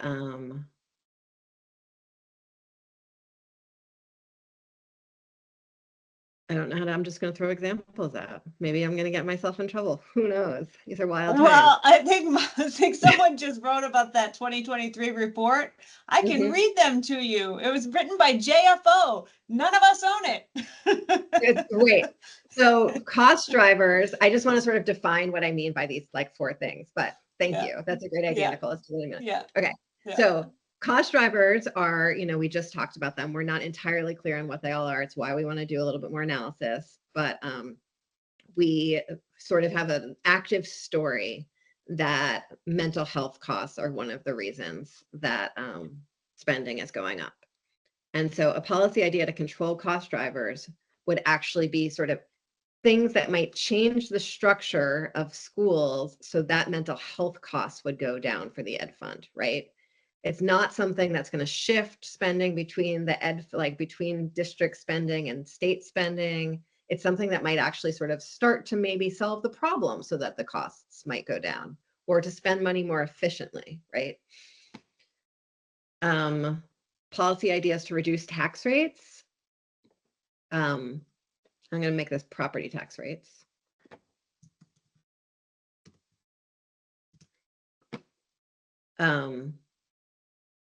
That's like your whole menu of tax tools. That's where we might get into weighting or formulas or all of those things like that. Policy ideas to reduce district spending.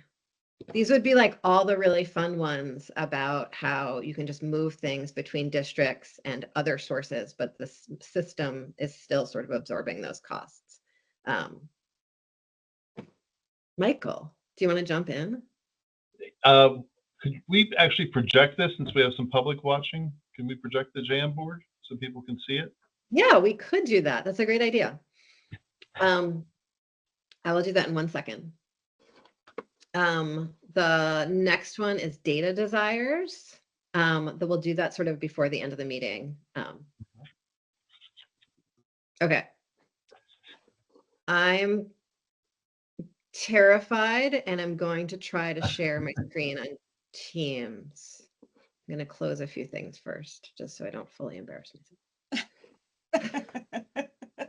Good move. Yeah. Thank you. Okay, while I'm doing that, feel free to start on number 1. And you want us to just put the sticky notes on, not necessarily talk. Let's just start by throwing the sticky notes on and then we can All talk. right. We're Okay. gonna have, let's have 10 minutes of silence.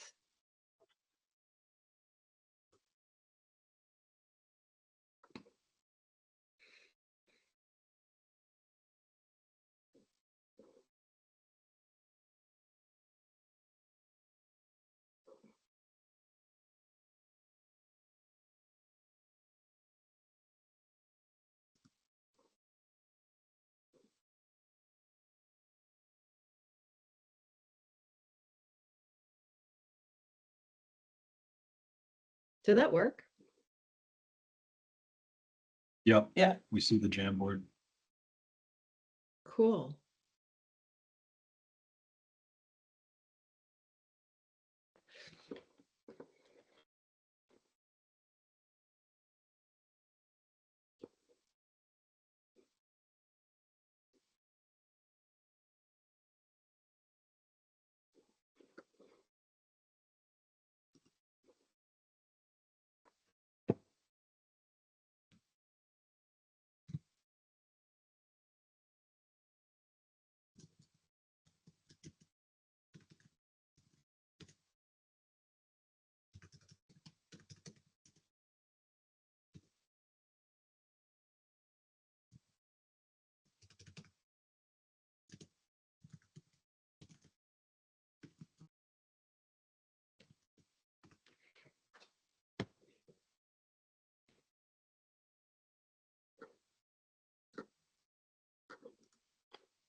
I don't know if it actually matters for the purpose of this exercise, but I noticed that people are putting everything on the first page rather than putting sort of appropriate policy suggestions in, like the property tax surcharge on second homes is not a control of cost driver, but it is a policy idea to reduce some property tax rates, just as an example. I don't know if it matters. We can sort them later, but just sort of, if folks want more room, that's a way to find more room.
Are we only putting stuff on the first category right now, and then we're gonna go through the other categories, or was it? We should put stuff on all the pages now. Let's and then we just can put do it stuff at on all the once. pages. Let's Okay. just go for it. Okay.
I love whoever is compulsively tidying all of the boards. I'm not going to make any guesses about who it is, but I have one.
Emily, is there a way to like make a note on the sticky note? So one of the things I think would be helpful, as I don't know what your plan is to how we talk about this, but like what could be implemented now to impact the budget cycle we're in versus what do we want to flag for longer term, work. I don't know if we can color code them or what, but there's both short term and long term stuff here that I think would be good for us to unpack a little.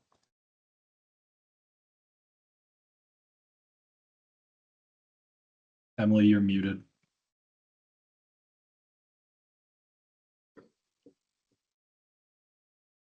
I am not seeing new post-it notes appear, and just as I said, that one appeared. But are folks done with the brainstorming?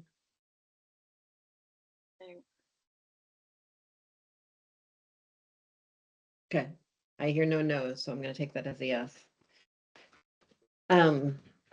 Okay. So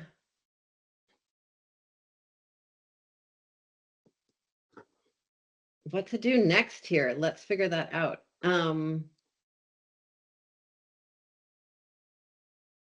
Why don't we go slide by slide and just take a minute to read them. And if there's one that you just have no idea what it means, ask. And then maybe someone could volunteer to say what they think it means. So on the first one, I don't know what lower increased spending level means. Does anyone think they know what it means? I assumed that meant lower the excess spending threshold, but maybe I'm wrong. No, I think that's what it means. Okay. Great. I know that's on another slide, so I'm just going to delete it. Okay.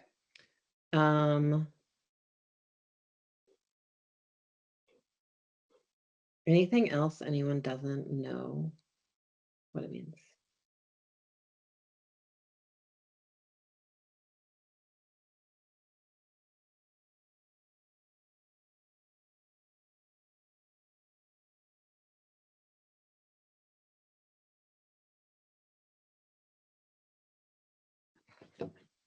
I'm really curious about what adjusting excess spending penalties thresholds to address cost drivers, not just spending per equalized people means.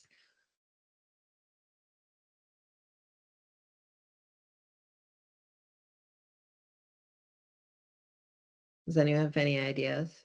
Would that be like different excess spending thresholds for different spending areas? So right now, the excess spending penalties are just how much you spend per equalized pupil with some exceptions.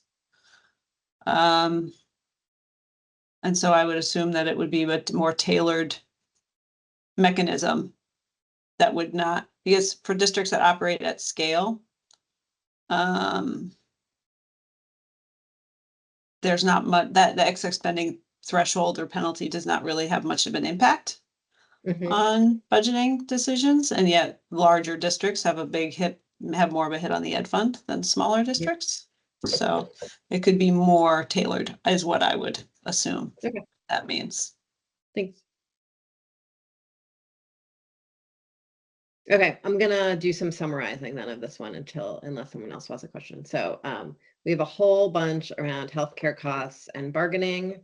We have a few in the healthcare realm around other ways of lowering healthcare costs.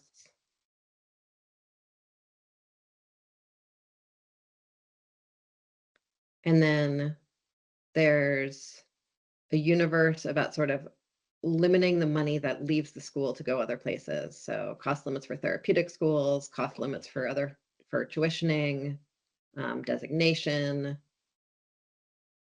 sort of limiting that leaky bucket.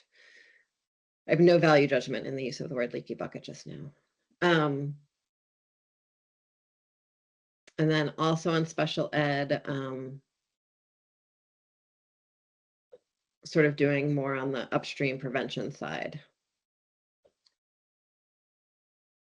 And then there's like a whole sort of administrative level of stuff, which I see around like designated agencies being able to collaborate with schools. That's sort of in the leaky bucket universe as well.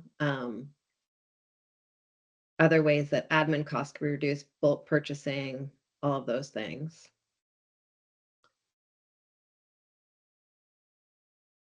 Facilities, and then we have a whole universe around smaller class sizes, fewer schools, what is optimal, et cetera, et cetera.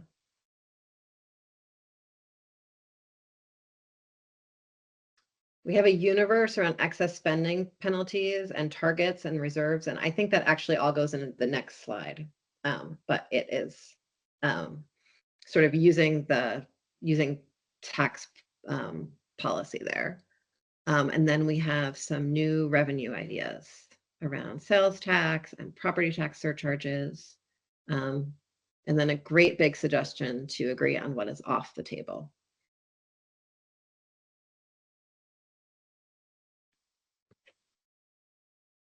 Does anyone see any other sort of themes jumping out here? Well, I'm interested in the agree upon what's off the table.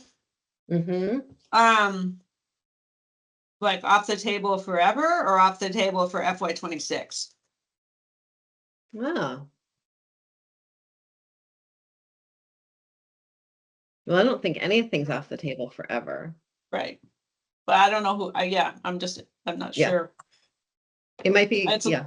A little soon to take things totally off the table, but like I said, I do think it's helpful to say like what could be done feasibly to impact this budget cycle versus longer term. Yes. That's how I'm hoping to interpret that sticky note.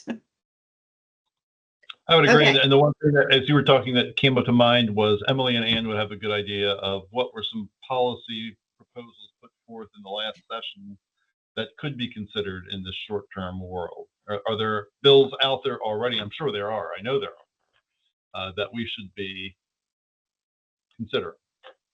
There are no bills at all because we are about to start a new biennium, and so all the bills have gone to the great recycling bin in the sky, and all the new bills will start in January. But the Correct. same ones, some of them get So are there recycled every. things that we should be recommending come back on the table? Yes. Can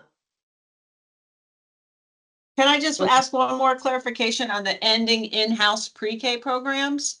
Mhm. Does that mean ending pre-K that is provided by school districts? So moving I fully was wondering about that too. vouchers?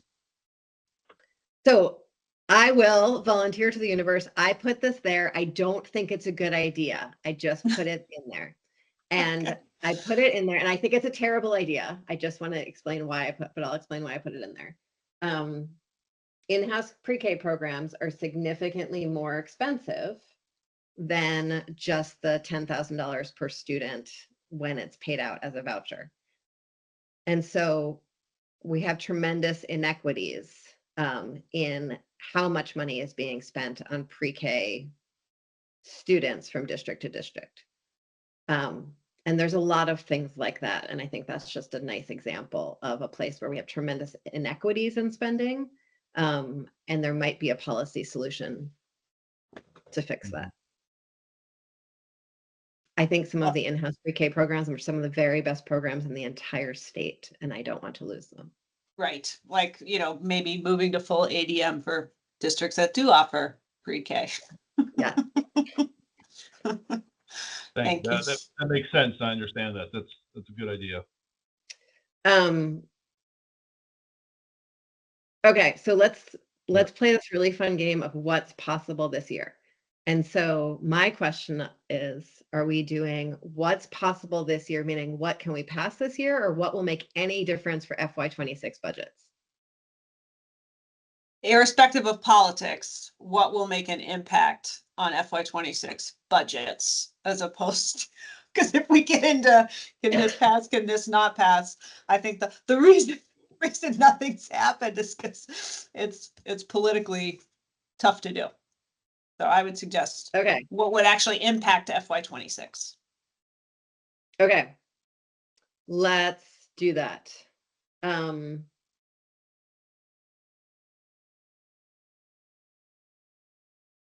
do that out, let's go through all the slides and then do what's possible in FY26. Is that okay? Great. Okay. So moving to 2 of 6. Policy ideas to reduce property tax rates. Does everyone understand everything that's on here?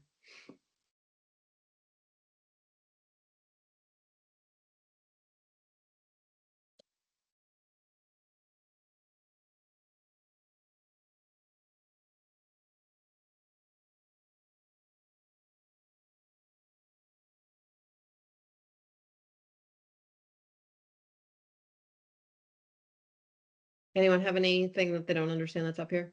Well, I understand the words on the page, but I don't understand the mechanics of how you tie local votes of reduced spending to district tax rate reductions. Given the current makeup of the ed fund and how the ed fund functions, that's part of why there is a disconnect. So I'm just curious as to how that might work. In order to evaluate, can we do this now or is this a longer term? Yeah, that's something that we could sort of, I think I know what that means, and it would take a really long time to explain. That is, yeah. It would be like you do things to the yield in order to make sort of money more expensive at the local level. But anything else that anyone doesn't understand here?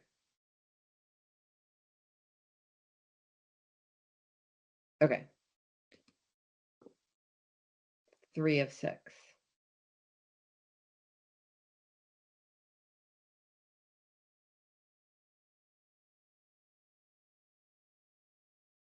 I didn't see the screen move to 3 of 6. Am I the only one? I did not either. Oh, now I see 3 of 6. There we go. I'm not sharing my own screen anymore. Someone else is sharing their screen. It's very nice.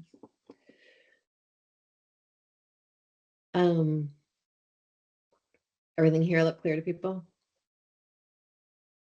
I did have to laugh at the bake sale slide.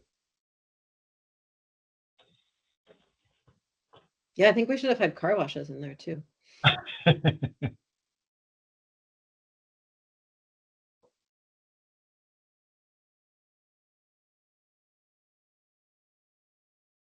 I'm curious about this one. AOE personnel support to the field was reduced as a result of Act 46. I don't see the connection between Act 46 and AOE staffing. Does anybody know about that? That came up in one of the listen and learn sessions from the secretary that she had, and it came up from somebody conversation. But I put that up there. Was a conversation that I had with someone from AOE who said their support to the field in some of the larger areas services was reduced afterwards, with the thought that you would see more mergers and increased capacity at the district level. So. Huh.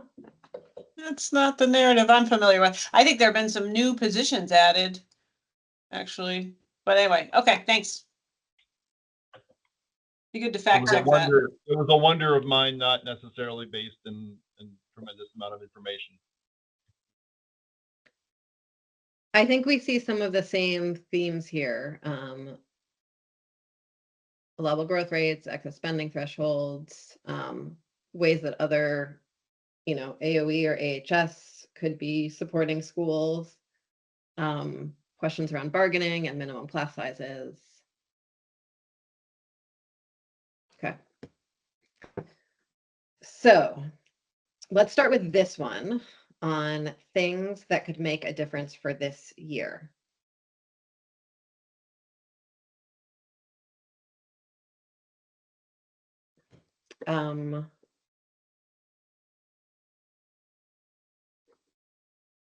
Sorry, I'm figuring this out on the fly. So, okay, this year will make a difference for this year is on the left side, will make a difference for out years is on the right side. Okay. Start sorting.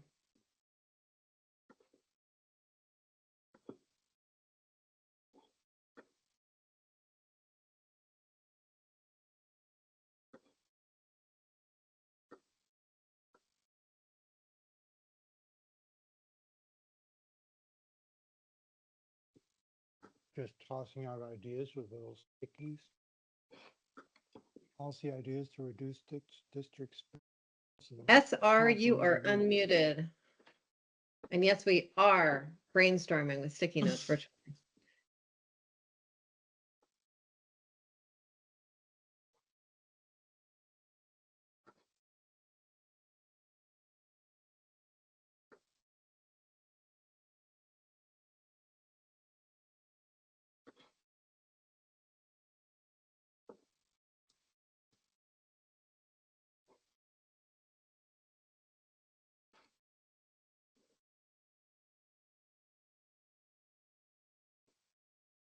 What if there's not agreement?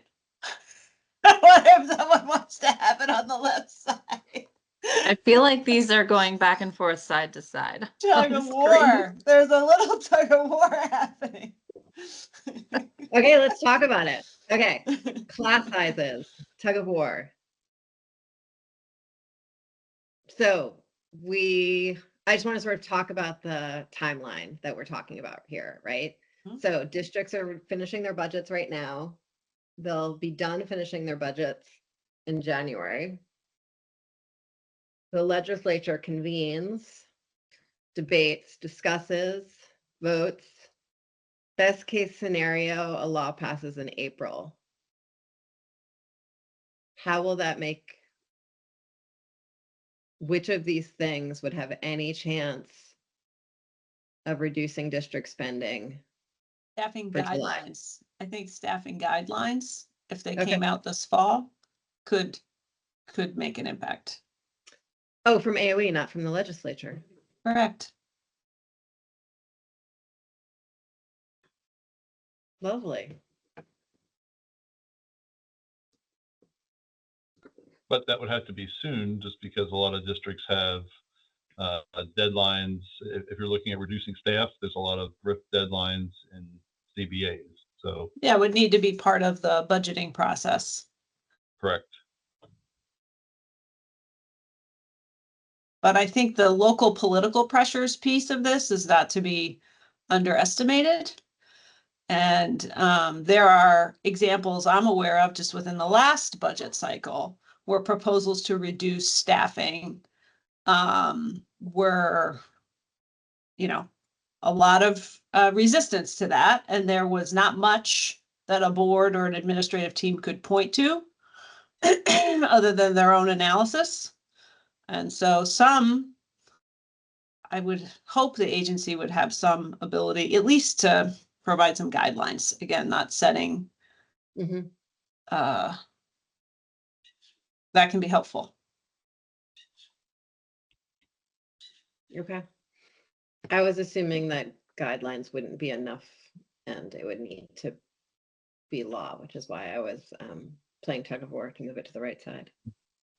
Well, part of, I think what's going to happen, right, is the governor has sent out a letter. The associations have sent out a letter. I mean, the commission can send out a letter, right? If that makes it even more official. But to what extent can the way we do things result in lower spending? Yeah. And some guidance would be helpful beyond level fund your budgets. Level fund our budgets how? And so, yes, we may not be legislation, but there can still be information and consensus expressed from folks at the state level around these are the areas that we think you should be looking at. Great. While we look more long-term. And I want to name that both allowable growth rates and excess spending thresholds. To change those would mean that some districts would need to go back into their budgets once they were already mostly passed.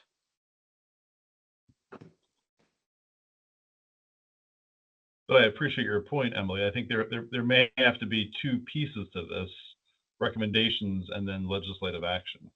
Mm-hmm. Okay. Shall we go to 2 of 6?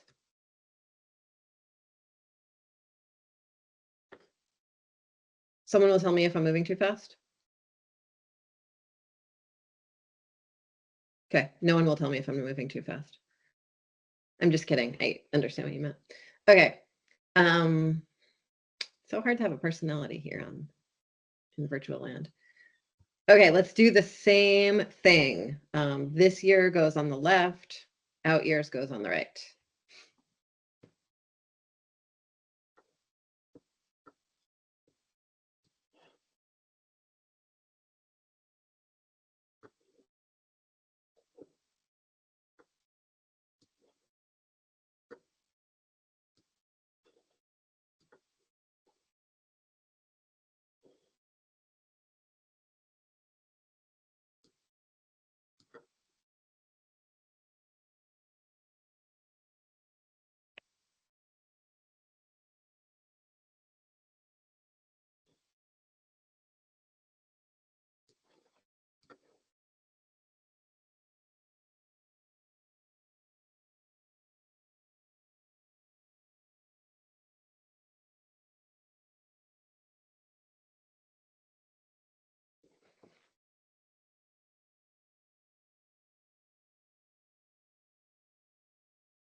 Discussion.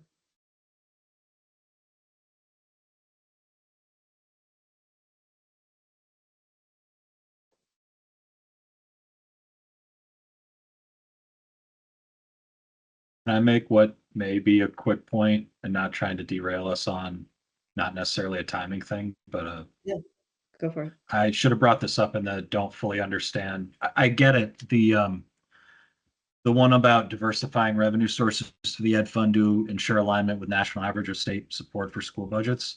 That feels like a great area to have a consultant, which we had discussed a little bit last meeting about whether or not we needed a consultant, but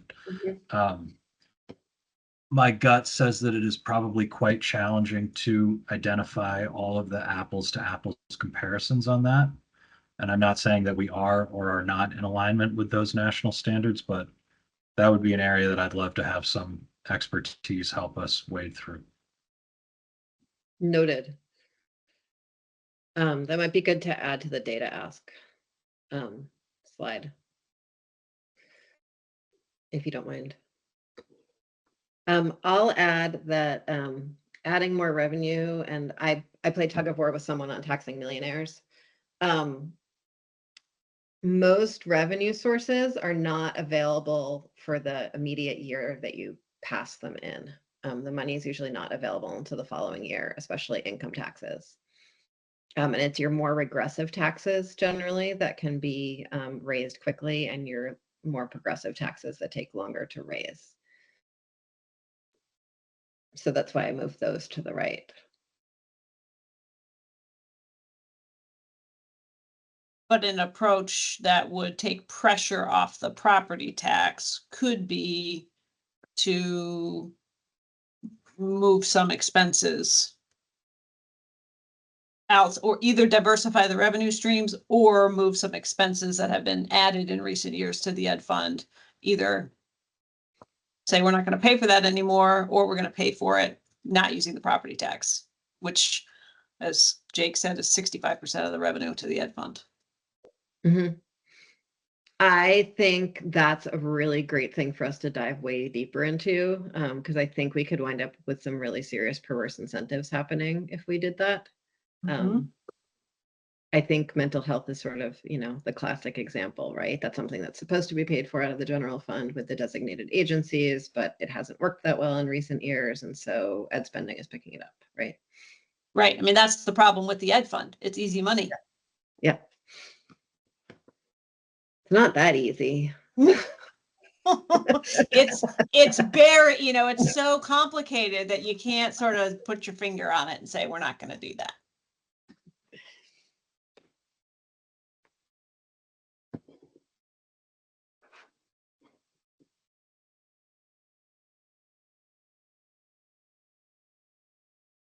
Okay. Anything else on this one? 1 of 6.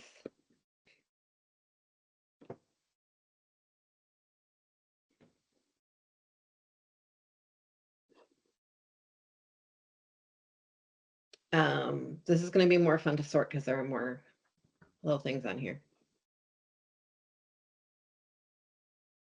I wonder if we should move, like, again, I think you had already flagged this, Emily, but like some of the stuff in the top right on slide 1 about changing tax structure isn't addressing cost driver. So I wonder if maybe step 1 on this one is move things to the slide that they should go on, and then I know, but you know adjusting left or right. what's so dumb is that you can't. Oh, well then we're you here, notice I guess. I know. So I'm just gonna like smush them. Can you like copy and paste? Let me No. try. You can't? Let me No. just try. Fortunately, this technology is disappearing forever on October 1st. And so You can copy and paste. I'll copy and paste and then I'll delete.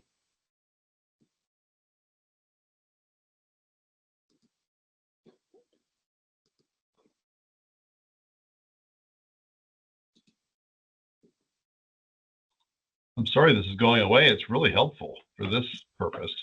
there are other softwares that are just, yeah. I think this is the only free one though.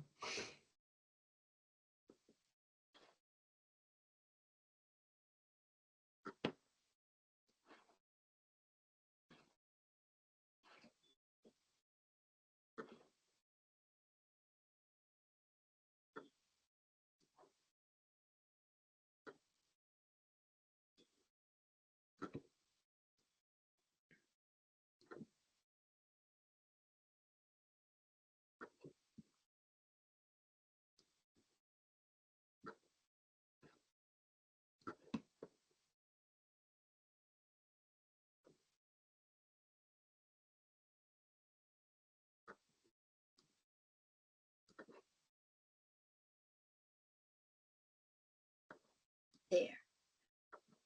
Can I ask a clarifying question on the therapeutic schools? Mhm.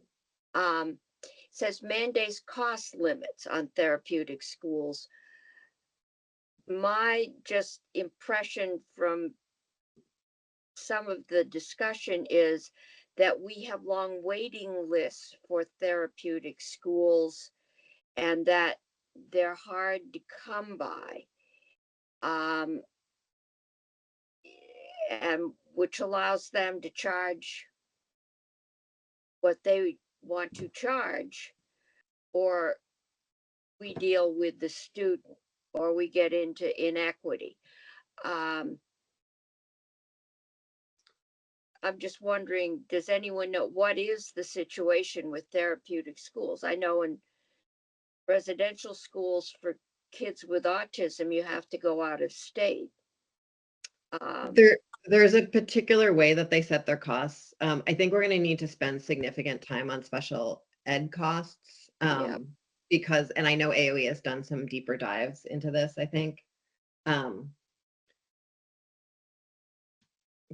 Because our special ed costs have grown in sort of wild ways. And I think it's one of the places where we might have some perverse incentives that need. So I think that's one piece we would need to understand better. I agree with Emily. I think that's an area that we need to understand better. There is a wide disparity of costs, but to your point, Anne, they are hard to come by.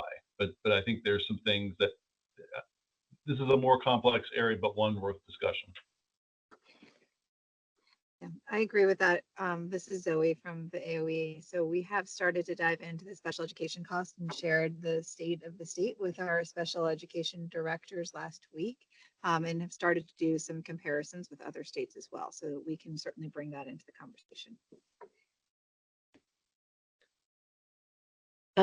There are some things here that we've moved to the left side. So I think one big tension we're going to have through all of our work over the next month or two is there are things that we could do this year that would be incredibly disruptive if done in a single year, and might be incredibly helpful if done over a few years, right? So closing small schools, right?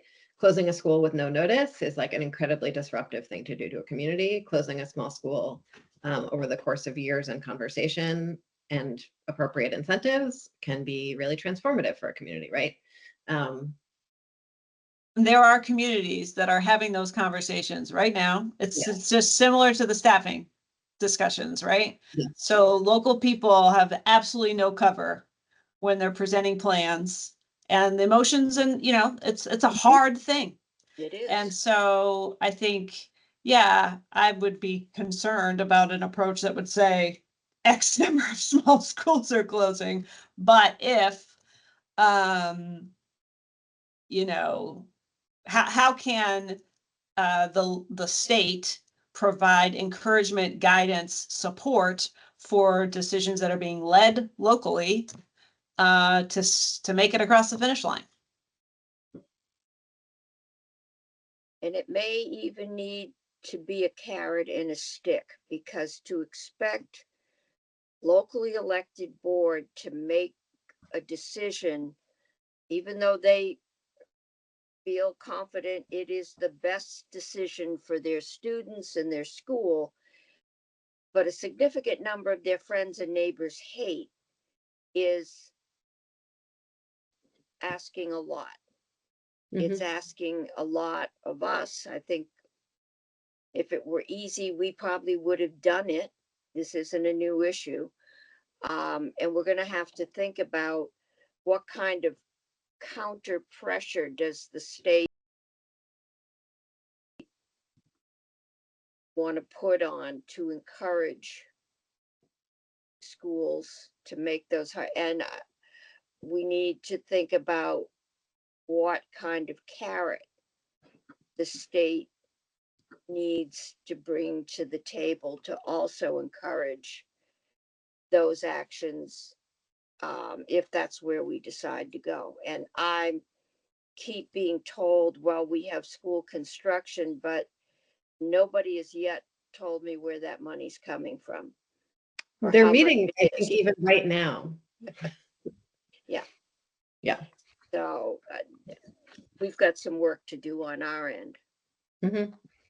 I think the cost limits for therapeutic schools is sort of a smaller scale version of that, Yes. where if that happens very quickly, it could really disrupt availability, and it might be the very best thing we could be doing, right? So it's just another place where we have that tension. Okay. Yeah. Some Um, kids could be catastrophic. Mhm. So next steps for this exercise is it gets a little better organized, and we use it to craft a work plan and agenda for our next meeting.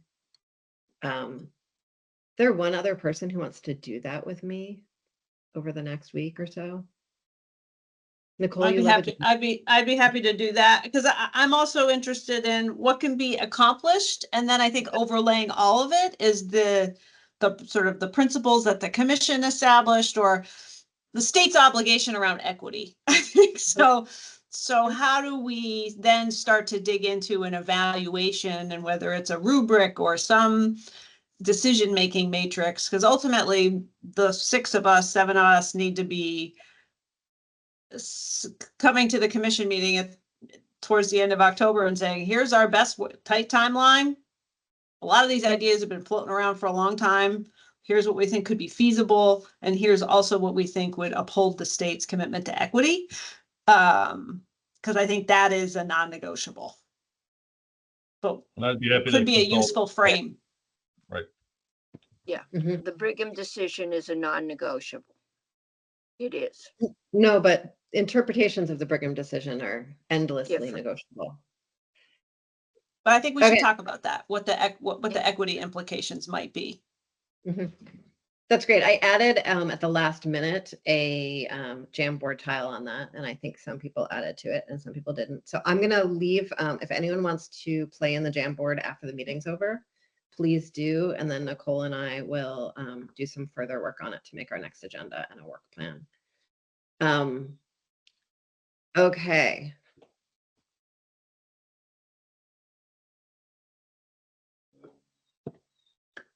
Next on our agenda here is public participation, unless someone else has something they want to add.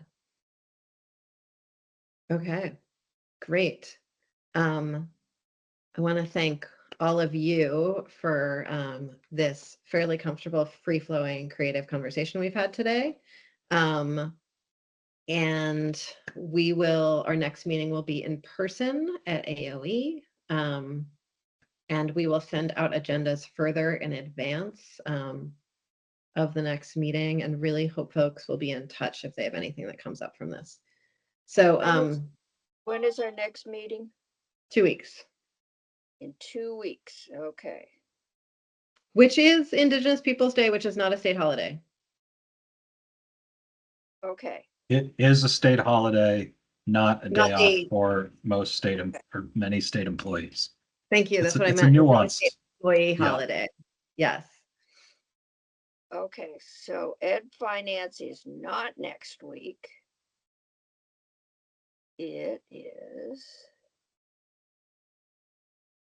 the 17th. 14th. Monday, the 14th. The 14th at 10 or 9:30. 9:30. 9:30. Okay. Okay, so public participation. Before we jump into it, like to share that we are going to continue to stick to 3 minutes per person. I understand that that's disruptive to to people's flow, and it's the best we can do here. We will set a meeting with a larger public participation section with specific questions at some point before January, so that we can go deeper. We will also probably have more folks from the field sort of joining us to add feedback separate from public participation at some point. But right now we were Yep. just trying to get our hands around what we're doing. So Yeah, great. Emily, not to belabor the logistics of the next meeting, the invite we have says 10 to 1 right now, not 9:30. Yeah, that's Sorry. what I, So if we want 9:30, we'll need Maureen to change it. Thank you very much, Craig. I had the same thing for today. Okay. We will figure that all out. We are going to go to public participation now. And I have many people's hands up. If folks can keep their video off until I call on them, that would help me manage this situation. Okay, the first hand I have up is VC.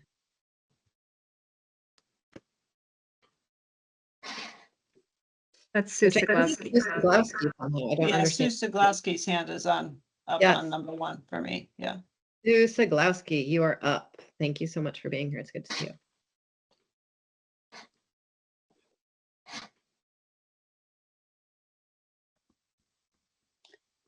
Can you hear me? I've had a little trouble unmuting. There you are. Hello. Thank you.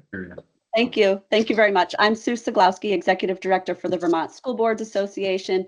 I'm here to provide public comment for our association, the Vermont Superintendents Association, and the Vermont Association of School Business Officials, and wanted to make sure that you saw our written comments, noting that in mid-August, the Vermont School Boards Association, VSA, and VASBO issued a collaborative budgeting memo to our members to assist them with the challenges that lie ahead for FY26. Budgeting for FY26 is underway, as you have all noted, and education leaders are contending with difficult decisions on behalf of students and families they serve and Vermont's taxpayers. It is imperative that any recommendations impacting FY26 occur as soon as possible to be the least disruptive as possible to local school budgeting. In the spirit of that urgency and continued collaboration, the VSBA, VSA, and VASBO believe that the most impactful change in the short term will come from addressing cost drivers rather than mechanisms that enforce cost suppression without consideration for equity and quality. These cost drivers include personnel. First, the majority of school district expenses are personnel costs. In simple terms, the factors that contribute to personnel costs are A, the number of personnel employed, B, the salary and wages paid to those employees and the rate of annual growth of those costs, and C, the cost of benefits provided and the rate of annual growth of benefits. Second is facilities. In January of 2024, the Agency of Education stated that immediate facilities needs for the state totaled $228 billion. I've rounded that off and placed total costs at much higher. So these figures, according to the agency, are likely an underestimate.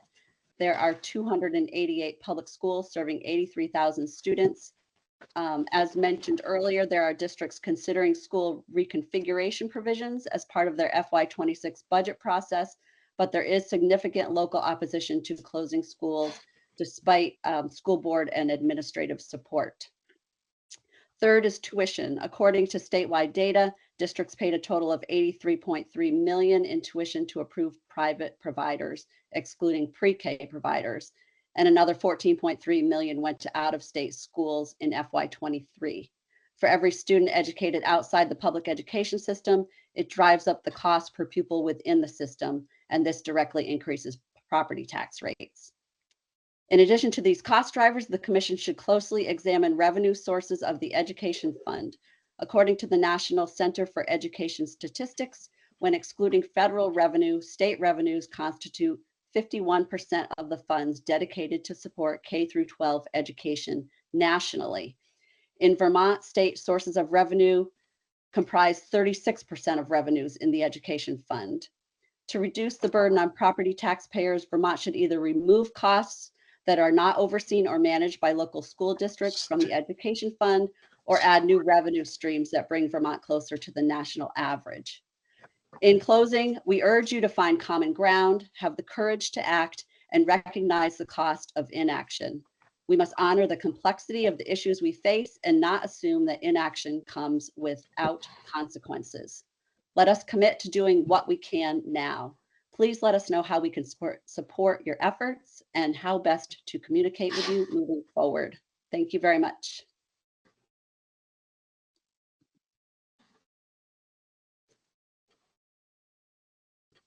Thank you, Sue. I think Chelsea is next.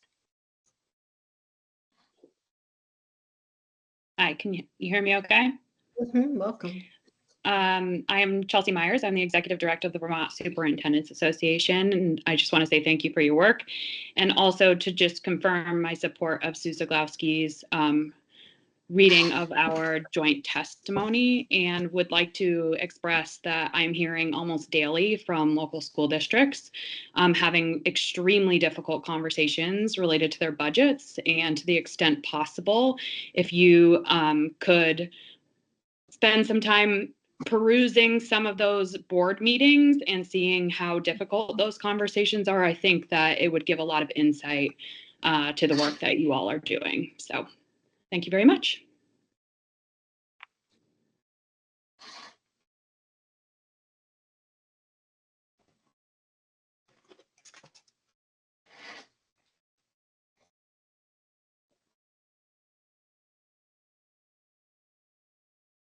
I was muted. Thank you, Chelsea, much. And Steve Rosenberg, you're up next.